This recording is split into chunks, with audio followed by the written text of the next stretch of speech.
Welcome back to Ribbon Candy Hooking. I'm Deanna. And I'm Rebecca. And I am so sorry about that glitch at the beginning. It was not Rebecca, it was absolutely me. We're going to give them a minute while we wait for them to make their way to the new thread.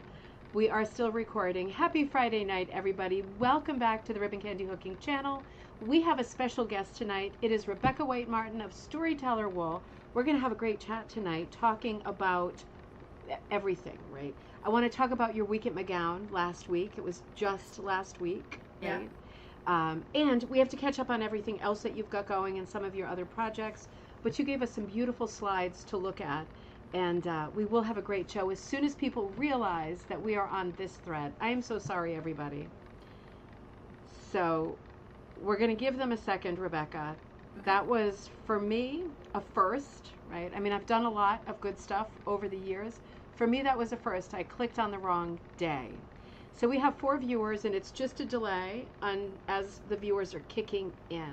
Sorry, people who are on there. You are the first to the races. You figured it out first. I booked something that was accidentally 2 Fridays ahead. So we'll just give it 1 second to catch up. Rebecca, how's it going? It's going great. Yeah? Are you settling down after your time away? Yeah, I realized it was a week ago today that I got back, and it feels like it was yesterday. The week flew by. I feel like you were here like the day before yesterday. Yeah. I mean, it's so strange. And then you were here for another week in Sturbridge. Yeah. Yeah. I mean, that's just crazy. I feel like it was just last night that you said, I'm boarding a plane and heading back home. That is absolutely crazy. I'm just going to give it another minute. I can see that there's viewers, but for some reason I'm not able to see viewers. Yeah, there's a lot of viewers on right now.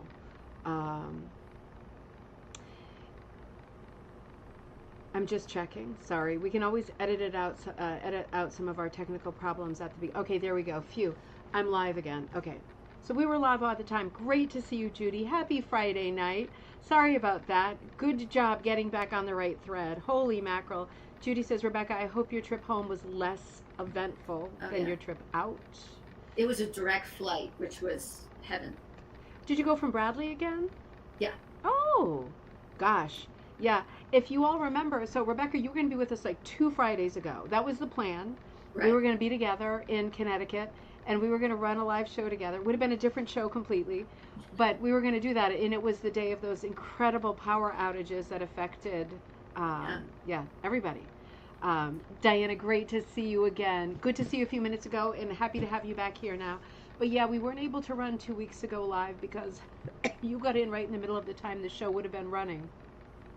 And I'm pretty sure you were not in the place of running a live show as soon as you arrived at the house. That would not have been a good thing. Much better today. There's definitely a lag. I can see that there's a lot of people out there. Comment if you can. I feel like there's still something funky with the connection, but I can see that there's lots of viewers on. So tonight we're going to talk about, I'm going to wait to say hello until I can see more live viewers. I can just see the number, but I can't see comments yet.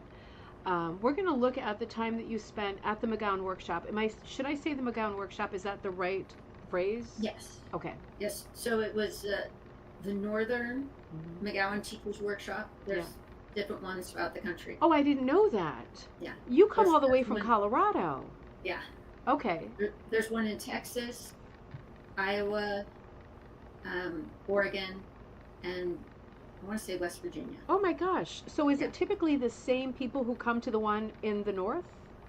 Yes. Okay. Yeah, so you have your home workshop. Okay. So that's the one I go to. Okay. So you chose this one at the beginning, and this is the one you go to? Yes. Because you're closer to some of the other ones. Right. I was a little geographically challenged. I knew it was in Massachusetts, so my father lives in Massachusetts. Of course. Yeah. He lives on Cape Cod, and Sturbridge is on the eastern or western side of the state. So, yeah, I didn't really think that one through. Yeah, well, it's great. I mean, hey, if it weren't for that, I wouldn't be able to see you every time you come. Right. So I'm not complaining. I think this is a great setup you got going. Okay, good. Everything is working a bit better. Melanie, great to see you. Hello from Northwest Washington State. Just Mountain Dew, hot and sunny there. Hot and sunny here too. How about in Colorado? It was 100 degrees today. Yeah, there was a few days that was like a reprieve, and it felt like, okay, this is great, and then all of a sudden we got blasted again. Yeah. I think that a lot of people saying heat. Ryan is in Texas, so I know it's hot there. Happy Friday from hot North Texas. Grilling steaks and having white wine from our local winery tonight. Peace and love to you too. Happy Friday night, Ryan. Melissa, great to see you. I hope you're feeling better. There's been so many bugs going around here. We've got a bunch in our house. Everybody's doing just fine, but there's all kinds of stuff going around, at least in this part of the country. Joe, great to see you. Hello, Rebecca. That's Joe Wick. Looking forward to seeing you at Sauter Village. So now, Joe, thank you for that, because that gives us a great opportunity to say there's an open spot in your class, right? Yes. Sadly, one of my students was in a car accident. She's okay, and she will be at Sauter, but she just didn't feel she could sit through a 3-day retreat. Yeah. So there is an open slot, but I don't know all the ins and outs. At this point, you probably have to call, because I think registration is officially closed, but I do have an empty seat.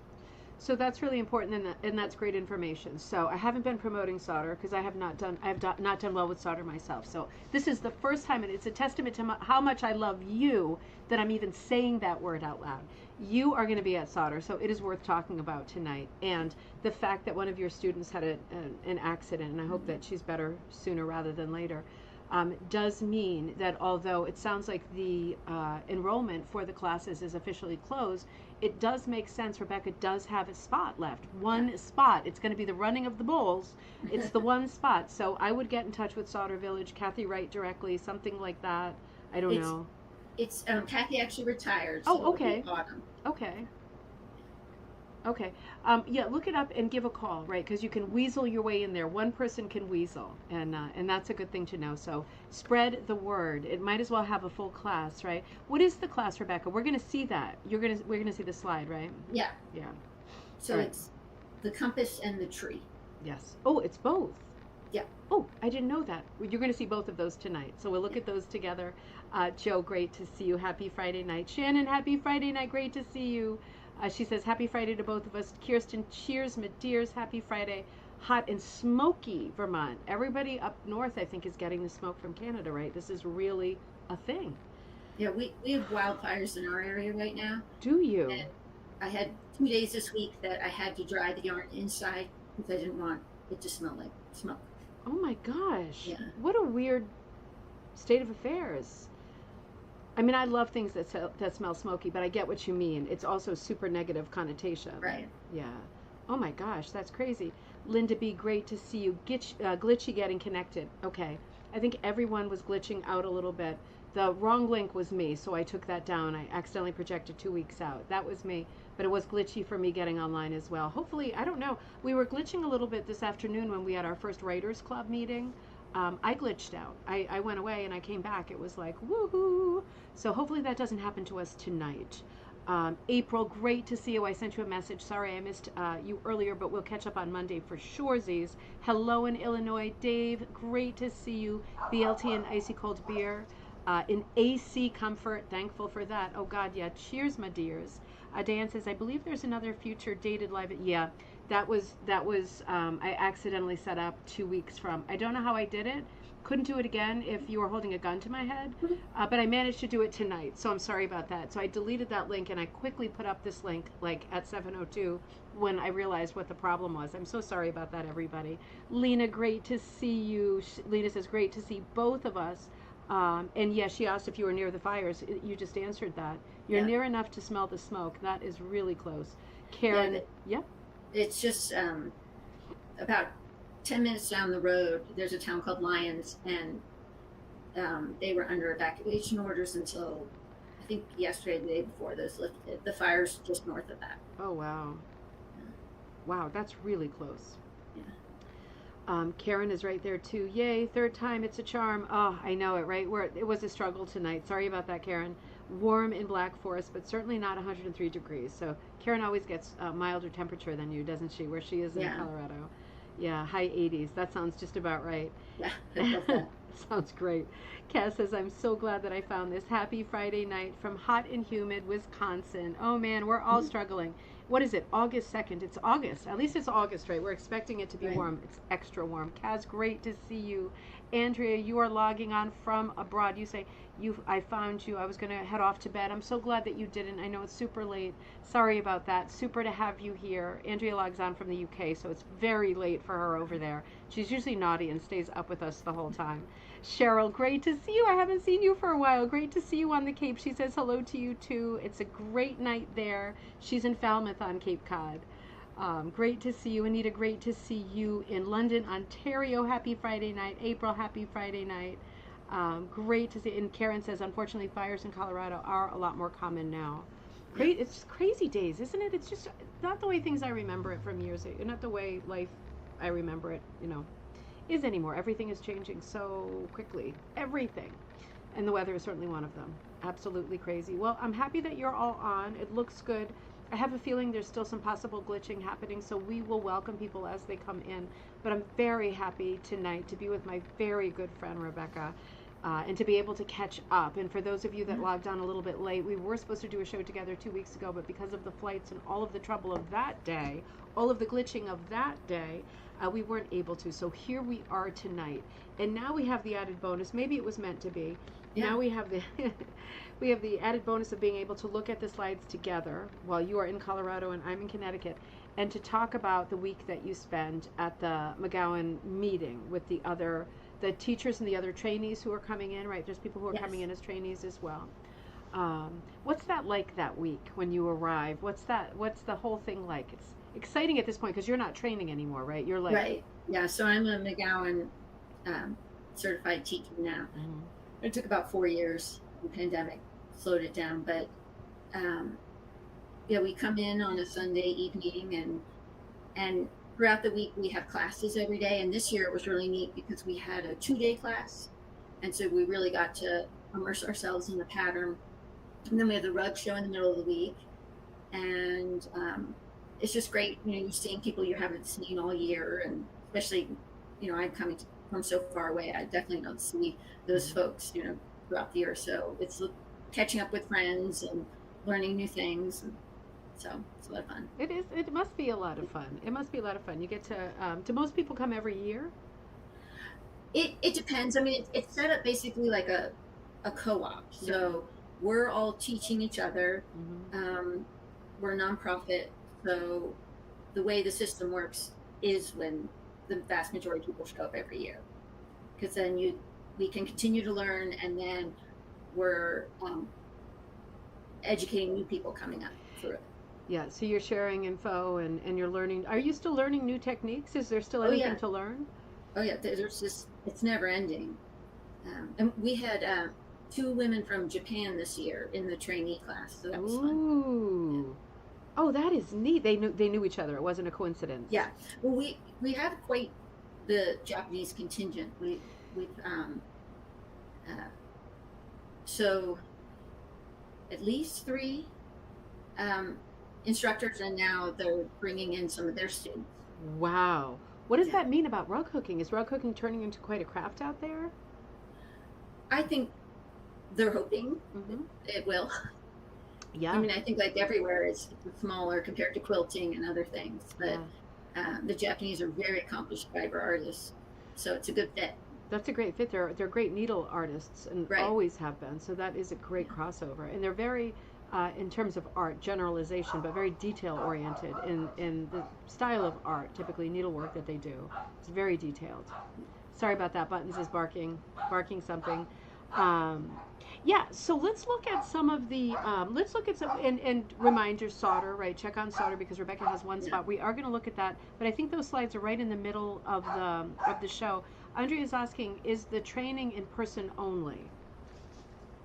Well, there's the 5 different workshops, and I know that they are looking to create an online branch, because when it originally started, it was a correspondence course back when Pearl McGowan started it, and then the physical workshops developed, and now they're realizing the need to have an online workshop, but that'll take a bit, I think, to develop. Yeah, that's interesting because I know I have like all of the correspondence class, all of that paperwork from like the 1940s. That must have been the time Yeah. that they were doing it over the, oh, you just get the letter in the mail and it has the instructions for how to hold your hand and where you put the colors, and it's come a long way. It's definitely come a long way. And Kaz says, because Kaz is from Japan originally, in Japan I think it is very hard to get the materials. Yeah, Yeah. I can imagine. Yeah, I think that would be a thing. Interesting though, right, Kaz? Isn't that interesting? Because you go back and forth at least once a year, if not twice, right? Interesting. It'd be interesting to meet those people because, Kaz, you're going for your Oxford certification. It's interesting. It's everything. Everything is alive and electric right now. There's lots of connections happening. So let's look at some of the slides that you sent us, and then we'll take a little walk through the show and look at some of the pieces because your special job this year was you hung the show, right? Yeah, I was the director. So part of the training, you start out as a trainee. The next year you're considered a junior, and then you're considered a senior. We don't have sophomore for some reason, but Okay. the juniors, so this is their second year, they are the helpers for the rug show. So Okay. they're learning how to organize a show, um, the layout and planning, and just the administrative part of it. So I was a director, I had an assistant director, and then I had all the juniors helping me. Yep. And I was the assistant last year, so Yeah. it wasn't brand new. So were you the person that was going a little to the left? Yeah. Okay. Well, it was absolutely beautiful. We're going to look at it together, but it's a gorgeous show. Yeah, and it's open to the public every year. Yeah. So it's a really neat show. Yeah. Was it one day this year that it was open? Yeah, it's always one day. Okay. And did we it do have it all in one day, Yep. from start to finish. It was That's a lot. 12 hours and 47 minutes this year. Wow. But who's counting? Yeah. And was there a theme this year? Well, each year we have, or in recent years, we have a special add-on exhibit. Okay. And so that was Chris McDermit with the hooking and braiding, and we'll look at some of those. Yeah, I noticed a heavy braiding element to a lot of the rugs. Yeah. So that's going to be exciting because a lot of people know that name already. Let's come into the show here. So I'm going to keep my eye on the board. And Rebecca, let me know if you can see as we enter the show here. Can somebody let the dog out, please? Sorry. Can you see that, Rebecca? Ooh, okay. Okay, could you see it when I put the tree on the board, on the screen? So I can't see it on my screen, Ooh, but okay. I have my phone up so I can see it on my phone. Okay, so, there's a lot of glitchiness happening. This is very strange. So I'm not able to switch to that screen and have us talking. So I'm going to switch to the screen and then we'll get your response because it's the tree first. It's the tree with the 4 seasons. So let's go. You want to introduce us to that image first? The tree with the 4 seasons? Yep. The main one. That is a pattern I designed. So the solder class that I'm teaching next week, the 3-day retreat, the pattern is a compass pattern. Yep. And I think I showed that last year when I was visiting you. And then I had a student, one of my students contacted me and she said, well, I love the compass, but I'm really envisioning a tree transitioning through the seasons, but, applying all the techniques that you're going to be teaching. And I was really intrigued by the idea. So I asked her if she wanted me to draw the pattern, and she did. And so I wanted to make it, and I just fell in love with it. And then, because I was so happy with it, I sent it to all the students and said, okay, do you want the compass of the tree? And actually now half the class is doing the tree, and I have one doing both. So this is the class for solder. You get to choose between the compass or the tree. So let's look at the tree together. So then we'll come back to you, Rebecca. Now this is an amazing image that involves many different techniques. Let me show you first. So let's hold on for a second. Let me show you here. This is the tree. You can see she's got a double border around it. I'm going to show you a couple of close-ups of this. But you can see there's cording that goes right up through the center, right, that she has whipped over. I think she's punched over. I'm going to ask her. And then the 4 seasons, it's broken into the 4 seasons. You see the quilly on the ground, all the little rondelles, the little quilly rondelles. You see those on the ground. She's done a beautiful job breaking this composition up into 4 parts. So we're seeing spring on the far left and going clockwise, summer, fall, and winter. So I'm going to come back to Rebecca here. And so we were just looking at how the image of the tree is broken into the 4 seasons, like 15-minute breaks on a clock. Yeah. So you've got the spring, the summer, the fall, and the winter. And up through the center, you have that very high relief tree trunk. Yes. And that's like done with cording kind of a thing? So it's the same piping that would be on a cushion or on a sofa. Yep. And I sew it down. Like something from the edge of a pillow, like just right. cord. Yep. Okay. And I use upholstery grade piping versus what you might get at the craft shop, which is a lot softer. Okay. So it's quite dense and firm. Ooh, okay. And I sew that down, and then I take a number 8 fine punch needle, so it'll create a 1/2 inch loop. But what I'm jumping back and forth over it, so I'm basically it's couching, so I'm surrounding it, but I also keep a hand underneath and I'm grabbing the loop to make it even longer. Ooh. Ooh, okay. I'm going to go back to the image for just a second. So you're saying that you're jumping over that cord with the punch needle. Right. So you could get the same effect by taking a piece of cording and wrapping yarn around it and then sewing it down. With the wrap already on it. Right. Well, Okay. this is a lot faster. You tack it down with a couple of stitches, Yeah. and then you're jumping with the punch needle back and forth. But I just grab it from underneath just to give it a little more anchor on the underside. Interesting. Let's look one more time. Let's come over here. So you see how in the center, the cords that Rebecca's talking about, she's jumping over them back and forth with the punch needle. So she's saying you could in theory wrap it first and then attach it like an applique technique onto the backing. But she's just tacking those cords right onto the backing, and then she's jumping them with the punch needle. That really is, it's such a great idea for a technique because it gives such high relief to the tree trunk. I mean, really good idea. And what are some of the other techniques? I saw the quilly was in there. You have quilly down at the bottom, the little round quillies, yeah. So I have quillies. Yeah. It's got punch needle rug hooking, traditional rug hooking, the couching done with a punch needle, and then a little bit of needle felting. That's why I got the snow for the winter branches. Ooh, okay. I'm going to go to the next slide. Hold on one second while we come over here. So this is an overview of the whole piece. So this is the whole thing you're looking at. And then let's come in a little bit closer to see a side view of the couching that Rebecca's talking about. Couching, going back and forth to make that tree trunk so three-dimensional, giving it that great trapunto look. And from this angle, you can also see the quillies down on the bottom. Now Rebecca's talking about the fact that in the winter part of the tree, we're seeing the snow that is needle felted on. You see the white snow on the edge of the limbs? That is needle felted on.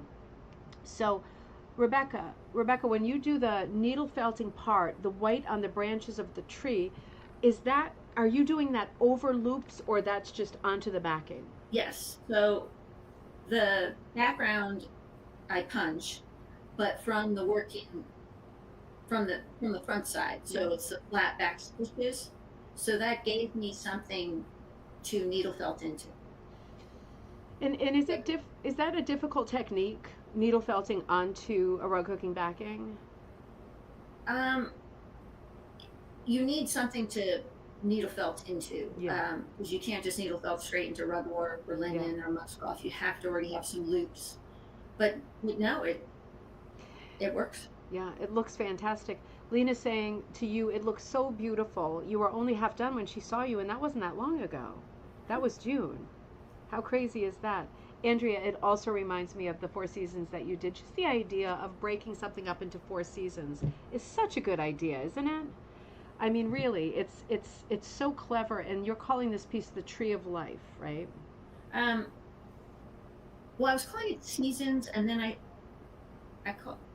was typing up some notes today, and I think I renamed it again. Hey, it's your piece. You can rename it. It's an absolutely beautiful piece, and this is the one of the pieces that you might do at solder with Rebecca. How does it work if someone were to choose, like the person who chose both? How's that going to work? Um, I anticipate she's gonna pick one to work on over the 3 days, Yeah. and then just take the kit of the other one home and apply the techniques. But conceivably, she could work on one day and one the other. And Yeah. Um, I'm getting nervous because I'm realizing when you can't see it all when I switch to the other screen, right? I can see it on my phone with a slight delay, Okay, good. but I Yeah. I know what we're talking about. Okay, good. Because I'm just sorry, projecting forward and panicking. This is not a great technology day. Um, when we go to those, you're going to want to make comments about the ones that we're seeing. So we might just have a bit of a delay. We'll figure it Yeah. out when we get there. I also have. You should see me. I'm surrounded by technology. I have my iPad up with all the photos that I sent you, so I can zoom in on those photos when I figure out which one you're on. Okay, good. Good, good, good. Okay, great. So let me just catch up on the comments. Karen says, I really love this pattern, Rebecca. This is the tree. I think I could come up with a few folks to take the class if you were to offer it in Colorado. That's a Sounds great good. idea. Yeah. It is a beautiful piece because it functions as a sampler, doesn't it? With so many Yeah. different techniques. There's a lot of things to learn, and then there's some interesting color planning, because I was intrigued by the idea at first, but then I thought, since I don't gravitate towards oranges and yellows, which are so strong in the fall, Hmm. I thought, how will I balance the fall colors with the fact that I've got spring? Um, so that's where I chose the red center for the flowers. And then, sorry, now you're hearing barking on my side. My dog's So waiting. good. I love those Uh, pups over there. but then I did a white surround on the flowers to tie into the snow on the other side. So it was an interesting color exercise, but then also the quillies and couching and just using other techniques. And then the question of when to punch, when to hook. You could hook. Um, well, in fact, one of my students has already said for the class, she doesn't want to punch the background. So hers will have a different look because she won't have that flat blue sky. It'll be raised loops. And so her piece won't have as much relief. Yeah. But I think it'd be really interesting to see that. It's always great to see different versions. Yeah. Yeah, I mean, absolutely. Kaz is asking whether the pattern and the instructions will be available for purchase after solder. Yes. Okay, good. Yeah. Because one of the things I like to do with teaching, because of my learning style, Mhm. I write very robust notes. Yeah. Yeah. So, I mean, obviously it's not the equivalent of a 3-day retreat, but I do have instructions with my kids that can lead you through it. Yeah, yeah, because I mean, with so many techniques, I'm going to come back here again. I'm super high nerves right now because I'm just wondering how far we can go when I'm over here. I'm going to just come over here again. Rebecca, I'm just wondering if I can hear you when I'm here. I think probably not. There's something going on. That's a bummer. But let's look one more time because we'll come back to Rebecca in just a minute. But if you look at the background of this particular piece we're talking about, you can see how the punching is the punching side. It's the working side that we're seeing in the background. The light blue is the working side, right? So this is a piece that is just loaded with different techniques. And Rebecca is really, you are like the ultimate teacher for notes and documentation and walking people through the whole process. That is, you do that so with such completeness that it's incredible. Um, and Lena says, of course you write robust notes. You are a storyteller. Absolutely. Now I'm going to come to the next one, and then I think we did the three. Yeah, we did the two close-ups. Rebecca, I'll tell you which one is next. I think it's going to be the compass. Let's see. Yeah, this is going to be the compass. So I'll come back to Rebecca in a second. Let's look at this one. I know we looked at this piece a while back. Do you remember Rebecca was teaching? I think it was last summer or maybe last fall on the boat. Do you remember that? It was like a sold out class. It was a huge adventure. But this was the pattern that she created for that. So we'll just look at it here, and then let's come back and have Rebecca talk us through some of the techniques that are in this. Rebecca, we're looking at the compass piece, Yes. right? Which is another, you do a lot with circle pieces. I'm just realizing that because at least those two are right. Because you do such contemporary work. This circle piece, I was saying. Did you hear me saying this was from when you taught on the boat? Yeah. So so this is the other piece that's an optional for solder, right? That people can choose this or the tree. Did you say what the ratio is? What people chose? I'm just curious. So more people are doing the tree now than the Okay. compass. Okay. And the class was advertised with the compass. So everyone signed up thinking they were doing a compass. But now half of them are doing the tree. Interesting, isn't it? Yeah. Yeah, I mean, but when you did the boat, right, that was a very full class, and because it was a nautical theme, right? Right. So they weren't doing this pattern on the boat. Oh, I created this as like when I was asked to teach on the boat, they said, "Will you send us pictures of your work so we can promote the class?" And I realized I didn't really have any nautical East Coast looking pieces. yeah. So I created this piece to promote the class, but the actual class was an open class where each of the students was designing their own piece. That's right. I always forget that because this Yeah, was so like I've your never taught this one, so okay. this will be my first time teaching it solder. Ooh, and it looks like we're going to look at it again together on the screen, but it has a lot of techniques like the tree, right? It's got, I noticed there's quilly in it, there's lots of different stitches in it. Let's look at it really. Do you want to tell us what things to look for in this slide? Sure, it has the same elements as the tree. So the couching occurs in the ring, which is I meant to look like a porthole, Okay. which is in the center of the compass. There's hooking on the waves. There's standing wool. There's the quillies. There's using the back stitches. That's the sky above the waves. Wait a minute, using the back stitches. So in the porthole, Yep. there's the hooked waves, Yep. and then the sky is the back punch needle stitches, the flat. Okay, stitches. hold on. I'm going to go over there. Let's see what she means. So in the porthole, looking through the waves. Oh, I see. I see that you see the little horizontal stitches in the middle there.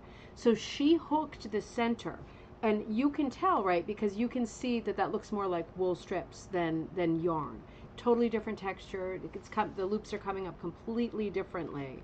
I'm seeing the quilly in this case in the border, and you see how when she's talking about the raised couched part that's back and forth over the cord. In this case, it's the ring around the porthole, right? The view outside of the porthole. And in the other case, it's the tree trunk. Oh, that is really interesting. All of the wind whipping. I remember you used this as an advertisement, right, for the class. I remember Ray got you a jacket or something. Didn't it have one of your? Was it the compass on it? The boat has its own jacket with a logo. Oh. Yeah, so fun. Well, those are going to be hard to choose between. I guess it depends on whether you're more of a seasonal person or if you're more of a nautical person, maybe where you're coming from. But are you looking forward to teaching that class? I am. Yeah. Excited about it. I really like 3-day retreats because you get to know the students so well. Yeah.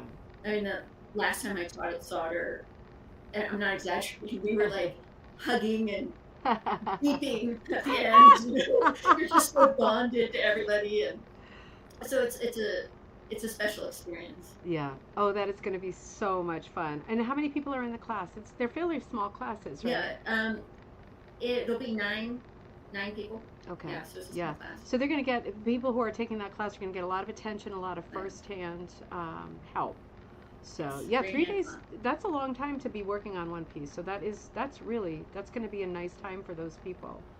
Let me come back and see what our next slide is. Let's keep going because we've got lots of stuff to look at, as you can imagine. Let me see. Okay, so let me come back to Rebecca. Rebecca, we're looking at the rainbow. Now there's two of them, and I'm looking at your version. Okay. That was something that, and I'm going to show you again at home. That's a piece that you worked on in anticipation for the Pro McGown workshop, right? Or meeting. That was from last year's workshop. Yep. It was a class I took on using alternative fibers. So, so we have both my teacher's piece and my piece, and it was fabulous because a lot of people when they hear McGowan they just think fine cut weighted rows, but really McGowan is just about being sorry, Like, it's a lot of sharing by the sound of it, right? Well, and just being as experienced as you can in all different mediums and styles. Yeah. So in this class, it was, well, how can we hook the things that aren't wool strips? Yeah. And my teacher, Sandy, not only were we using like minky yarn and fur yarn, there was a section of hers that she didn't even hook. She painted the linen for the sand. Oh, wow. And then she had us hooking with dime store ribbon, which was a little challenging. I originally hooked my rainbow with ribbon, but then pulled it out and used wool. A lot of people in the class used velvet for their rainbow, but it was more. In fact, I ended up putting a lot more wool back into the piece just because I have a lot of wool at home. But my teacher, her quillies for the tree in the bottom right, she used quilting fabric that she quilt. So for the quillies. Yeah. So is that the second image? Was Sandy's? So the one with the painted beach and the more robust quillies is hers. Okay. Mine is the one with the more aqua colored. Yours is really colorful. Has the navy blue waves. Yours is really colorful. I'm going to flip over here for a second, and this is Rebecca's for sure. So you can see Rebecca saying she added some more wool to hers afterward, but lots of techniques here. The minky wool is that like chenille stuff, right? And then there's all different kinds of different wools, non-traditional wools, not 100% Briggs and Little stuff, right? There's lots of stuff worked into the clouds. She's saying for the rainbow, most people a lot of people used velvet. Hers looks like it's hooked with rainbow. Lots of different techniques. If you look at the sand, you see the sand behind the quilly tree, and you see that real three-dimensional, almost eyelash. I'm going to unlock this for a second just so I can show you. Oops, I'm sorry. Hold on. Wait a minute. I want to unlock it for just a second, and I want to pull it open a little bit so you can see. Rebecca's talking about all of these different materials. Let's see what the materials look like. So when you look close up, you're seeing the clouds are almost puffy chenille. Look at the gray cloud, like the silver lining part of the cloud. That is really recognizable yarn that I think we associate mostly with crafts more than with rug hooking, right? It's definitely an alternate fiber, but look how beautiful it comes out. When I'm looking at the evergreen trees, we are seeing wool for sure, right? For sure. Lots of three-dimensional quality to it. Lots of different materials here. And let's, for just a second, I'm going to come right back to Rebecca, but let's look at the other one that I think is Sandy's, the teacher of this class. Yeah, this definitely is, you can see it's same pattern, but it's done quite differently. Lots of the same techniques. I'm seeing the same quilly, all that stuff, the three-dimensional clouds. Karen loves the idea that in this pattern there is a quilly tree on the bottom right. So smart. But you can see the three-dimensional effect, and you can see what Rebecca's talking about, that the background is done painted. Do you see that little bit of sand in the middle, that little triangle of sand in the middle? That is painted. So it just goes to show how different a piece can be from one person to the next person. I mean, they look like the same piece for sure, but your color palette, Rebecca, is quite different than Sandy's. Did you paint yours at all? Or you bypassed that technique and you, I mean, I was very interested in painting it, but I wanted to finish it before I taught on the boat in Maine because I thought this piece would be a good teaching tool. Yeah. And it was actually quicker for me to punch that area than, because to paint on the linen you would need to gesso it first, and I was rushing. Yeah. Do you usually work on linen when you do the McGown stuff? The McGowan pieces tend to be on linen or rugwort, but you can request things on monk's cloth. It just depends. Most people don't use monk's cloth, but I love using monk's cloth, so I've done pieces on both. But almost always it's linen, and for finer cuts, maybe the rugwort. Okay, interesting. So like last year, Sandy did this class that was this scene. Did she design that piece? No, so this is that's Jane McGown. Okay. Jan Gassner. I think I just pronounced Jan's last name wrong, but they created this pattern. Okay. So it's on honey beehive cooking. Yeah. So Sandy Ferguson was a teacher of Rainbow's End, which was designed by Jane. Oh, that's the name of the pattern, Rainbow's End. Yeah, Oh, Rainbow's how End. pretty! How pretty! Yeah. And how do they choose? Do you know how they choose which teacher is teaching what pattern for that year? Well, they often have a theme, Yep. and um, each day last year there was the day that focused more on using dip dyes, a day that focused on spot dyes, and then an alternative fibers day. But the patterns were very different each day. So they were more outdoor scenes for the alternative fibers. The spot dyes, I believe, were animals. Ooh, okay. Because I was assisting with the rug show, so I wasn't taking a class that day last year, so I missed the animals. Um, and then I was teaching last year, and I was teaching a floral piece that was focusing on dip dyes. So that each year there's different themes and focuses. That's really interesting. And you, when we talk about this, you and I, you seem to feel like you're surprised every year that more and more there is more sort of diversity of hooking and diversity of techniques Yes. being represented in I mean in that form among teachers who are at the top of the craft. It is interesting that things do seem to be shifting and changing, and that this sort of bedrock of floral and scroll rugs that we, like as you say, associate with the McGown era and school, really is changing fast into meeting more contemporary tastes, right, and techniques. Well, and the flowers and the scrolls are part of their history, Yes. and that's what was popular design-wise when Pearl was first developing the workshops and creating a lot of her patterns. Yeah. But through the years, as color preferences change, themes change, the patterns have evolved. So you could get on Honey Beehive and find scroll patterns from years and years ago, and then you can find a wildly contemporary pattern that was designed last year. So So Honey Beehive is their like designated pattern maker. Yeah, they're the ones that own the rights to all the patterns, and they're the ones that create the patterns for people. So they own the rights to the Jane McGown Flynn's, but not Yes. the Pearl McGowns, because Cushing owns the Pearl McGowns. So Right. most of the McGown patterns that you look at are the Jane McGown Flynn patterns. Well, and then there's ones that Jane and Pearl designed together. Ooh, okay. So Okay. those are in Honey Beehive as well. Ooh, interesting. Okay. Yeah. That's A lot of interesting. them have both of their names on them. Okay. Karen's saying she has a very, it's not a personal question, Karen. Karen's saying, how much does it cost to get certified? Is that something you're allowed to say? Oh no, glitch. Yeah, so it Yeah. depends on the workshop. Yeah. Um, But yeah. You. okay, I'm hearing myself glitching. So each region, Yeah. they. So am I going to catch up to myself, Mhm, or mhm. so I'm hearing? Yeah, it's just like a VHS tape for like 2 seconds. Yeah. Okay. Catch up. So it depends on which workshop you go to, because like the one in Sturbridge is held at the Public House Inn. So the costs are. So Oh, yep. yeah. So McGowan, it's a nonprofit.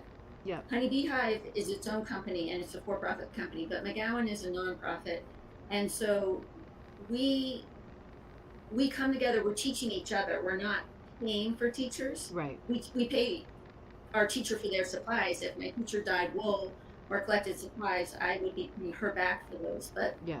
you're basically just paying for room and board. Yeah. So it will be cheaper than going to solder for a week, Yeah. because of the nonprofit co-op nature of it.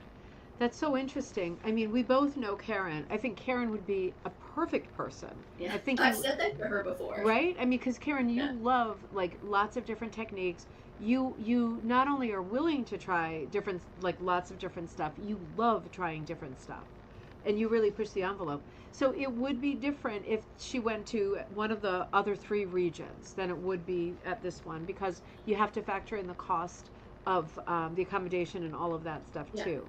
I think they're relatively similar, but they're not dollar for dollar the same. Okay. Because the one in Oregon, I believe, is they're on a college campus. where the one in Texas is at like a retreat center. So they just have different cost factors in the different states. Okay. But in general, the cost will be similar no matter what workshop. So I'm pushing the envelope, pushing the boat out a little bit. So for example, like it to be certified, it took 4 years, 4 consecutive years to be certified. Without a pandemic, Okay. it could be 3 years. Okay. Okay. But then the expectation is that you keep coming back. Okay. You know, obviously life happens and Yeah. not everybody can come back every year. Yeah. But the way to keep it going, because we don't have paid teachers, we're all teaching each other, Yeah. is that we need to keep showing up. And at the end of this workshop, the director had everyone stand up who's going to be teaching next year. Yeah. And there's also a show and tell each day. There's multiple show and tells, and I'm signed up to do a show and tell next year. The show and tell people didn't stand up, just the people teaching. Okay. And it was like a third of the room. So Okay. we're all making it happen. Okay. So without pushing too far into the unknown, like if you were to say I'm signing up, just if I'm signing up for McGown certification, and my plan is to go to Sturbridge for the next 3 years in a row, consecutive years, God willing. Are we talking like per year? Is it like 5,000 or is it like 1,000 or no? I always have to factor in that I'm flying. Also, yeah. Yeah, you've got a big ticket there. But no, it's under 1,000. Okay. Well under. Okay. I think it would be, and don't quote me. No quote. Obviously, no quoting. Just because I'm thinking too, like $800. Yeah. Yeah. Because that's you're there 4 or 5 nights. Yeah. You've got 3 meals a day. Yeah. So that's what Yeah. you're paying. There's lots of other costs, but the baseline, and then you would want to do it for 2 more years to be sure that you completed the certification. And Yeah. Karen's asking an additional question, like how do you know? How would someone know who's interested? And because you're super passionate about the McGowan workshop and the certification. We talk about this a lot because I'm not that passionate about certifications in general. You are, and even for someone who's not a believer like me, sometimes you make me think because you say such good stuff. So I know you appreciate questions that are particular about how one goes about this. How does one go about choosing what region is best? Would you say go for the closest region? I would, and then each region has a different feel to it. Yeah. I know a lot of more people in the Colorado area tend to be down in the Texas one. Okay. And I chose geographically because I thought at the time I'd be able to combine it with visits with my dad, but I didn't quite figure that one out. Yeah. But also, the northern one in Massachusetts meets in the summer. And when I started, my kids were younger in school, and I was driving them everywhere, and there was just no way I could do something in the spring or the fall. Where the Texas one is in the fall. So people make choices based on geography. Oh, I see. Yeah. Different seasons, different locale. Right. Interesting. Jessica, great to see you again. I just want to shout out to you. Jessica's just joining us now because she's saying, "Oh, I wish I could have signed up for your class, but it was sold out." Jessica, unless it's already taken since the beginning of the show, one class opened up for Rebecca because somebody in her class had a terrible accident and is on the mend, but not able to attend. So at this moment, as far as we know, there is one space left for Rebecca's class. It opened up, and Rebecca's advising get in touch with Sauter as soon as possible because there is one seat left in her class. Although enrollment is closed, it should be possible to get that one space left because why have an incomplete class? So that might be like, that might be you. That might be perfect for you. Dawn, great to see you. Happy Friday night, everybody who joined us later. I am catching up on the comments, and Rebecca, your buddy Emily Shearer wrote, and she was talking about being at Sauter together for classes in the past, and she said she was there for one of your past classes, and it was a true treasure. And she remembers that sentiment that you were describing about everybody being very close and emotional at the end because it's such a tight experience. Yeah. Yeah. All right, so let's keep going. Rebecca, hang on one second. I'm just going to see what's next in our slideshow. So we've been looking at Rainbow's End, and this is a Jane McGowan Flynn pattern, absolutely beautiful. And we're going to move forward to this. So let me tell Rebecca that we're going to be looking at this. I think we might be looking at this show now. Rebecca, we clicked on the next slide, and it was the one that looked like a kimono in red. I think Okay. we're looking at the show now. Yes. So the Yeah, kimono is one of Chris McDermott pieces. because there's some braiding on there. We'll look at it Yes. closer in just a second. So Yeah. there's some So beautiful braiding. we had the rug show, the main show that had all the attendees. We brought our rugs, and then we had a special guest, which was Chris McDermott. She lives in Vermont, and she's an exceptional rug hooker and braider, and so she was the sort of the featured show, and then she did a talk for us, and even a little class, and 10 of us we all put our name in a bucket.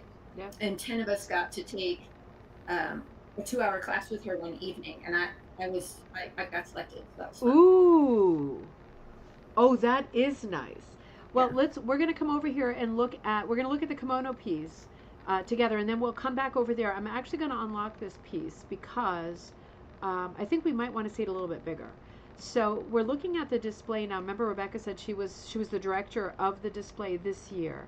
This is the piece we're looking at. It seems to be two-part, and you can see it's on suspension wire, and you can see there is a hooked element, and there is a very visible braiding element. There's a blue braid, multi-braid, that runs right through the center. It almost looks like a river. And we are seeing some beautiful, and we're also, if you look at the edges of the shape, right, the body of the kimono, the shapes on the sleeve, the cuffs, or I'm not sure what the correct term is for the long sort of fabric that comes down off the cuff of the sleeve, or maybe that's like the lapel, but there are some other fabric elements, costume elements coming down that are bordered with the braid, right? So we're seeing braid done in multiple reds, and we're seeing braid done in multiple blues. We're seeing lots of what I would consider Japanese motifs, the butterflies, the fans, well, the lanterns, right? I think those are cherry blossoms. April says, wow, that kimono is amazing. That kimono is amazing, Rebecca. We were noticing the blue running through the center like a river. Is that symbolic, or that's just a design feature? She gave this amazing talk where she talked through each of her pieces, and she's very motivated by the environment, um, different cultures, travel, and there's a huge story to each piece that I probably couldn't do justice to with my memory. So it was really neat. Her husband was there. They actually met through rug braiding. He was attempting to braid his own rug, and it was like conical, like it was.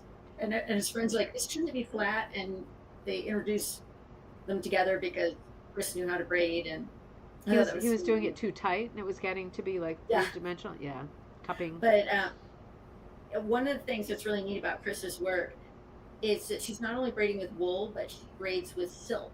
Ooh, And the silk has to be wrapped around a piece of wool because it's too thin I on its see. own. But the texture you get by combining the silk and the wool, it's just stunning. it I must. just It's like love such it. luxury. Yeah. And do you think her main reason for using silk over wool or over another material is just for the different luster, the variety? Yeah, 'cause Yeah. it gives a beautiful luster. Yes. Yeah. Yeah. Oh, well, this red kimono piece is absolutely gorgeous. The way it's hung is really interesting too. Well, and let me just add, I didn't hang her show. Okay. Another Okay. Cindy Irwin was helping her, so I was managing the main show. So she was fully in charge of how her pieces were laid out. Wow. Yeah. Yeah, because it's like two piece. Like there's a piece on top, and then there's a piece Yeah. hanging under. It's very, very cool. I'm gonna look at what the next one is, and I will fill you in. Yeah, this piece is just extraordinary. I just love the collection of motifs. What a great vehicle, Rebecca. What a great vehicle. For using a lot of Japanese motifs on the kimono, right? Like it's just if you want to do lanterns and you want to do cherry blossoms, what a great idea to just turn them into patterning on the kimono. Yeah. Yeah, I mean, it's so smart, so smart. All right, let's look at the next piece. I think probably the first ones are going to be the Chris McDermott ones. The braided combos. Let's see what the next one is going to be. And I'm tidying up oh, no, wait a minute. We shifted. Hang on. Oh, wait a minute. Let me just double check. Yep, okay. So this is the next one. I'm going to unlock this already so that we can look at it together. I think Rebecca's going to have quite a bit to tell us about this specific piece. I'm just going to open it up a little bit so you can see that the braiding is around the border in two places, the inner border, the outer border, and then around each of these pieces. These look like states to me. Let's see, Rebecca, are they states? No, I'm trying to remember. See, now you're going to see the limits of my. No, that's okay. Remember, it was just last Friday. No, I mean, this hey, fabulous presentation. I'm not gonna judge anybody about memory. I just thought I saw Texas. That was all. But no, they aren't states. Okay. I'm trying to remember if it was pieces of broken glass or. Interesting. I don't do the wrong thing. Interesting. Yeah. I want to look at it some more. Let's look at it one more time. I mean, it's just a gorgeous piece. She's done a lot of obviously visible braiding, and that is the prestige, is the union of these two crafts, right? These two wool crafts, putting all these pieces together. Now, it's just an interesting story to look at. Lots of it is hooked. We're even seeing those small sort of circle medallions throughout the center of the composition that do have some hooking on them. But each of these individual motifs, shapes, looks like, I swear to God, I still see Texas, but I know it's not states. Looks like its own entity, right? These are very independent of each other. I can also see how this can be puzzle pieces or mosaic pieces. Let me see. I know Rebecca no, I don't have the tag for that one. Each one is braided around the individual edge of the piece as well. And it looks like they are mounted on fabric, like quilt fabric. Rebecca, are they on like cotton, like quilt cotton? Yeah, they're appliqué onto a base fabric. Okay. So it looks like she cut a bunch of she hooked a bunch of irregular shapes, and then she did some very irregular braiding around them, right? And I love the border on it. Yeah, the border's gorgeous. It really pulls it all together. It's a very modernist piece, isn't it? It's really different. Is the background, Cecile, great to see you. Cecile says, is the background sashiko? Mm-hmm. Well, it definitely has. Oh, I'm sorry. You can see, but I don't. It definitely has stitches. Yeah. Saying that it was sashiko. Yeah, I'm forgetting what sashiko is. Isn't that crazy? It's not. I'm thinking of kantha, right? That's India. I'm not even in the same place. Sorry. I'm not up on these needlepoint terms. But if you zoom in on it, you can see the braiding has the combination of the wool and silk. Oh, okay. I'm going to go there. Let's look at that. Let me stretch this a little bit more wide open. I see what you mean, Cecile. There is an applique element to the background. I see. Oh, okay. Let me make it even bigger. Hang on. I see, says the blind man. Okay. Yeah, I see what you mean. I feel like when you say, is that sashiko? Sashiko is Japanese stitching. Kaz, does that look like sashiko? I mean, like now I'm seeing the way the intermittent and very measured stitching of the light on the indigo color. Is that what sashiko is? Absolutely beautiful. It is hard to tell from a photograph, like Rebecca's saying that the braid around each element is silk and wool. It is hard to tell that there is a difference in material from a photograph. I'm sure if we were standing in front of it, it would be abundantly clear. Sashiko is Japanese stitching on. Interesting. I mean, I'm gonna wait and see if any new information. We're still talking about sashiko. I'm just gonna open my phone for a second, and I have it on airplane, so hopefully it doesn't make a disturbance. I'm so curious because Rebecca, we were looking, and there is like some like little white stitching in there that's very measured, like it's perfect. You know, it's not like just applique crazy quilt stitching. It's like really exact, usually stitched on indigo fabric. Well, those two things already, it's looking like sashiko.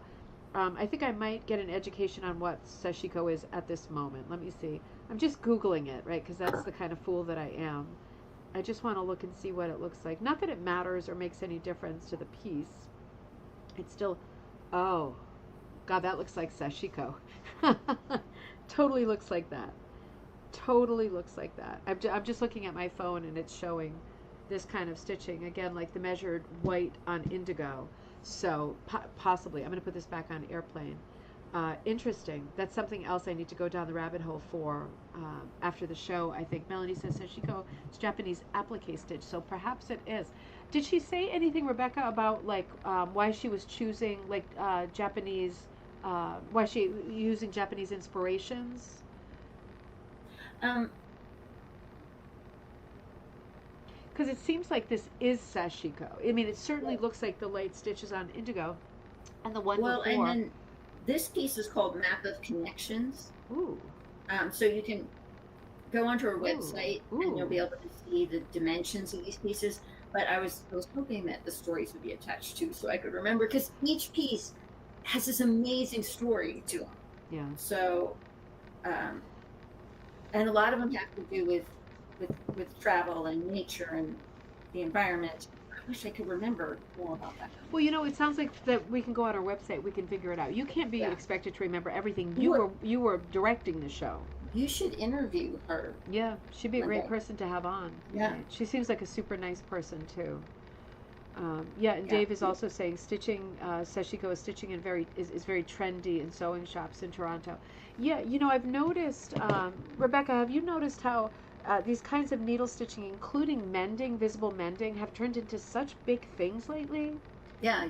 Yeah, it's so interesting because I do see lots of crossover potential between, for example, now I know it's called sashiko. You do see it. You do see a lot of kantha stitching through the two layers, like double-sided with the single rows of stitches, also very measured stitches. And then that visible mending. These are all things, looking at your sampler pieces, thinking these are all pieces, these are all techniques that you could apply to rug making for sure, because we're talking about using a needle on a fabric backing, right? So whether there's loops around it or punch loops around it, it doesn't matter, right? We work on fabric backing too. So it makes perfect sense that we would be able to practice some of these techniques in our hooked and punched pieces as well. Really interesting. I'm going to move to the next. I'm going to move to the next piece. Let's look at what the next one is, and then I will relay. Hold on one second. I'm just going to get everything locked back up. As soon as we open something up, it looks a little bit different on my screen. Oh, uh-oh. Well, that really is gorgeous. All right, I'm going to come back to Rebecca in just a second. Let me open this up. You can see this is a really exciting piece with a very irregular border. This looks like applique again. Again, I'm seeing like what looks like a different material in the background. I'm sure you are too. What looks like punched or hooked elements that are appliqued onto a backing fabric, and then 1, 2, 3, maybe 3 or 4 rows of braiding going around the edges of a very irregular piece. Talk about an uneven border. Another beautiful tree motif. And if you notice at the bottom, the braiding switches to the brown color as opposed to the blue. So Chris is really matching up the color for the border so that it ties in well with the motif itself, which is just this oversized tree. Very stylized, really pretty. Robin Redbreast is in there. Lots of beautiful elements. Let's come back to Rebecca. Rebecca, we're looking at the piece with the tree and the really uneven border. What a How big is that piece? Is that a huge... So that one, I can tell you. Let's see. That one is the understory. The tree is a passage between earth and sky. It's 48 inches by 56. These are big pieces. Whoa. That's big. And she specifically mentioned the book, The Understory. If you've ever read that about the interconnectedness of trees, it's a beautiful book. And oh, wow. This was her reaction to the book. Oh, how interesting. She created this piece. The book is called The Understory. I'm sure a lot of people do know that book. I don't, but that's interesting. Let's look one more time. That really is so beautiful. Judy says that is a wonderful book. Judy, you know that book. I'm going to have to check that out on Audible. Wow, that is just a gorgeous piece. One of the really interesting things about Chris's work as I'm looking at it, because honestly, I mean, I'm such a ding-dong, but I really just associated her with braided borders on hooked rugs. I didn't realize that she did so much really artsy gallery type work with such mixed techniques. That's surprising. Really varied. What is the book called again? Jessica's asking. It's what's called the understory. The Understory. The Story. Understory. Understory. Yep, Understory. Yep. Judy knows that book. She says it's a wonderful book. The Understory. Yep. Fantastic. All right, let's look at the next one, and then I'll cue Rebecca as to what we're looking at. Rebecca's seeing it on her laptop, too. This is just a stunning piece. Really, really exciting. Okay, hold on. You're all getting the theme that the theme is a little bit glitchy tonight. Sorry about that. I'm going to find out where we are. Hang on. Okay, wait a minute.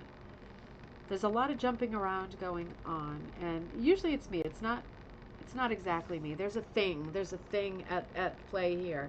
Now, this is a panel. We're going to come back to Rebecca and ask her if she remembers anything about no pressure about this panel, but we're obviously looking at three distinct pieces. The one on the left says votes for women. So we are seeing motifs that are associated with the suffragette movement, but not all women. Anne Malley Hicks. Oh, Anne Malley Hicks was the woman who lived in New York City and Connecticut. Okay, I'm going to make this stretch out a little bit. Who also wrote a book on rug hooking. Rebecca, I will be right back to you. I just want to stretch this piece out because I'm curious about this Votes for Women piece. Isn't that gorgeous? Isn't that gorgeous? 1924 to 1965. I'm looking at the, I think it's Annie, is it Annie Malley Hicks? Gosh, I'm trying to remember because I have the rug hooking book, right? We looked at this book on Ribbon Candy Hooking on one of our Coffee Time episodes. She was a rug hooker, and we actually went to, let me come back to Rebecca. Rebecca, I'm just doing a departure because I'm trying to think something Malley Hicks. It's Amy Malley Hicks. She was, I don't know, you probably didn't, this probably wasn't discussed, but that particular piece that says Votes for Women that has all the horizontal braiding in the background, Amy Malley Hicks was a rug hooker, and she wrote one of the earliest books on rug hooking. So interesting. I'm not getting what the tie-in is, but that's why I should have gone to the rug show to ask that question. It's an absolutely beautiful piece, and as you can see, it's hooked. There's a lot of hooking, but the border is, and it is cut off, right? It's not just your screen. It is cut off. The border is all the blue braid, and then behind the female figure, right, the suffragette figure presumably, there are all these different colors of braiding that go like a snake. You see how they go like a snake, side to side to side to side to side. Absolutely beautiful piece. One of the other things, Rebecca, about Chris McDermit and the braiding that I'm noticing from looking at these is that she seems to be a magician with the braiding. It's like, you did a little bit of a class thing. I'm not getting how she butts things together and she makes colors disappear. She's just incredible, right? Well, she creates negative space to put the braiding in. Huh. So, obviously when the border, it's on the outside, but when you see round areas of braiding, there's nothing behind that. So she'll then have sewn back the linen and create a negative space to mount the braiding inside of. Okay. Well, that makes sense, right? Because otherwise it would be a super uneven surface. Not that there would be anything wrong with that, but it seems like we did see in some of the other pieces where it's appliqued on, but there were quite a few pieces that it was mounted inside. Yeah, she leaves like a little hollow to accommodate, the addition of a braid. Let's look at the other two pieces that are on that specific wall. The top right is a more traditional piece, isn't it? The sort of oval, the soft oval, with a kind of hit or miss center with I think those are cherries or buds, and then lots of fancy braiding, and then a lot of beautiful hooking, and then more fancy braiding. It's absolutely beautifully done. Let's come down to this piece down here, which has, this is more, I'm very careful about terms that I use, but this is an exciting piece that reminds me of the G's Ben quilters. All of the little squares around the edges, all of the colors, different shapes, diamonds versus squares. It looks like there's some hooking in here, but it also looks like there is an applique spot behind some of these squares where there is actually fabric set behind. We'll ask Rebecca if that's possible. And then the braiding, the center is hooked stunningly. And then there is a very different braid around the edge, very autumn colors, right? Like the orange, the yellow, the red, the black, the gray, the green. And then in the center, more of a spring-colored braid with the navy blue and the yellows and the spring greens. Really beautiful piece. Rebecca, I'm looking at the piece with all of it. It looks like a bunch of women in their traditional costume Yes. with their backs, right? All of these colorful sort of, I don't know if caftan is the right word, but all of So these colorful costumes. that one's called Women of Hope. Okay. It's 42 inches by 30 inches. And yes, 42 inches by 30 inches? yes, her stuff's Whoa. big. Whoa. And those cutout areas, uh, yeah, you're right. And then there's fabric between them. Yeah. Wow. And I Um, love the way she combines things. wow. I mean, I'm just wondering, I'm just picturing, when you've got, for example, linen, and you're going to cut a little square out, right? I guess like a window, I guess like, what's that craft called? It's a Dutch craft. Oh, where you cut, maybe it's just called cut work, where you do so many stitches that it's almost like a buttonhole. It's all secure, nothing's going to come undone, and then they take like a razor or sharp scissors and cut out Mm-hmm. the negative spaces, because like it's basically serged or buttonholed on the sides and nothing is going to unravel, so you can do a lot of cutting or carving into the fabric. I wonder what her technique is for cutting out something. I'm guessing she's working on linen, for cutting out material to put other material behind it. So risky and unravelly with with the woven fabrics that we use as rug hooking backings.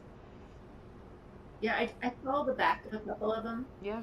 and she didn't discuss glue, Okay. but it they were definitely opened up, Yeah. and then the backing peeled back and Yeah. then tacked down. Yeah. Like an advent calendar, just the door open and tacked down. Yeah. Yeah. I suppose you could tack with stitches. I have to admit, I'm a bit pedestrian in this way. I'd be very tempted to tack with like fusion glue or fabric glue. I'm always going for speed. Melanie says it's a civil rights panel. Votes for women. Oh, okay, but not all women. I see what she means. So it's a civil Right. rights issue, not just women should have the vote. All women of every color and every woman should have the vote. I see what you mean. Okay. In the rectangle piece show women in Afro influenced clothing. Okay, that's what I was looking for. Yeah, absolutely. So sort of a mind to and a look at a lot of different cultures, right? Celebrating different cultures in the pieces that we're seeing, at least in this show, which is exciting because it gives us different color palettes, different points of view. Anita says, who is the author of the understory? I can find three different. So the author of the understory is Richard Powers. Richard Powers. So let's move to the next slide and let's keep going because Rebecca sent us a bunch of slides and they are all worthy of our looking. So let's keep going.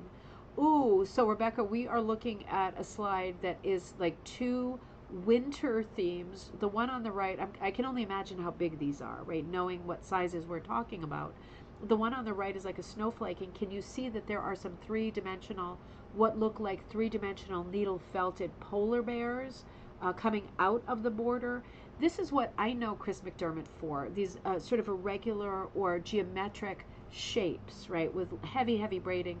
The center is heavily braided too. The snowflake sort of pattern in the center is a pattern that you do see on 19th century braided rugs. You often see the spurs coming off of the side of a central shape like a circle or a hexagon. And you see them dead ending, right? Going out and coming right back in, dead ending. And you get these kinds of wagon wheel shapes and sort of little avenues coming off of the central piece. We're going to take a closer up look at the polar bears in that piece in just a minute, but I want to look at the piece on the left as well, because again, I'm seeing applique snowflakes, right, that are all individually wrapped in colorful braids, right, the blue, the navy, the light blue, all of the colors of winter, and down below, partitioned off, more braiding, and a very sort of severe winter scene, right, just the tree trunks, snowy trees, right, really hardinger. That is it, Dave. That's it. That's it. That's it. Thank you. That is the word I was looking for. Not cut work. Hardinger. That's absolutely it. I think Rebecca sent us, yes, a close up of the one on the right, so you can see. This gives you a feel for the scale of the thing, right? We're seeing the braided rug. We're seeing the braiding from the central motif, but you're also seeing the hooked border more often we see a hooked rug with a braided border. In this case, we're seeing a braided rug with a hooked border that then resolves to a what looks like a double braided border. And we are seeing three-dimensional little polar bears on there, which are hanging. Oh, Gail, good morning. Good to see you. Hanging on for dear life. Those are so cute, Rebecca. The snowflake rug with the three-dimensional polar bears. Was that a showstopper? Yeah, that was one of my favorites, and I specifically took a close up of it, especially because I've been interested in beetle felting lately. But if you look underneath the polar bears, the braiding is brown because of Ooh. climate change. The polar bears aren't on their ice anymore. Okay, let's look at that. Oh, I see. There are some melty patches in there. Okay, that is ominous, and that is an amazing piece of sort of cultural, political storytelling, right? That is really, really a nice touch. But it's a meaningful layer of storytelling, hooked, added on to what is an amazing art piece. Do you think she? I mean, she can't possibly mean for that to go on the floor because you would trip on the polar bears, right? Right. Yeah. So No, it is no. really an art installation piece. All her pieces are meant to be on the wall. Yeah. Okay, that makes On a table. yeah, that one also looks gigantic. Jessica Yeah, says, it is huge, and there's a really neat use of negative space, um, and then so you have these areas that are open within the braiding that then have some fabric in them, but then below the fish are appliqued, so you've got fabric that recedes and then fabric that comes out, I'm and gonna, then you have the blue bears coming out. yeah, I'm gonna look at that again really quick. I see what you mean. There is like breaks in the braid, right? That little white you're seeing the corner that is a break and it's hooked underneath.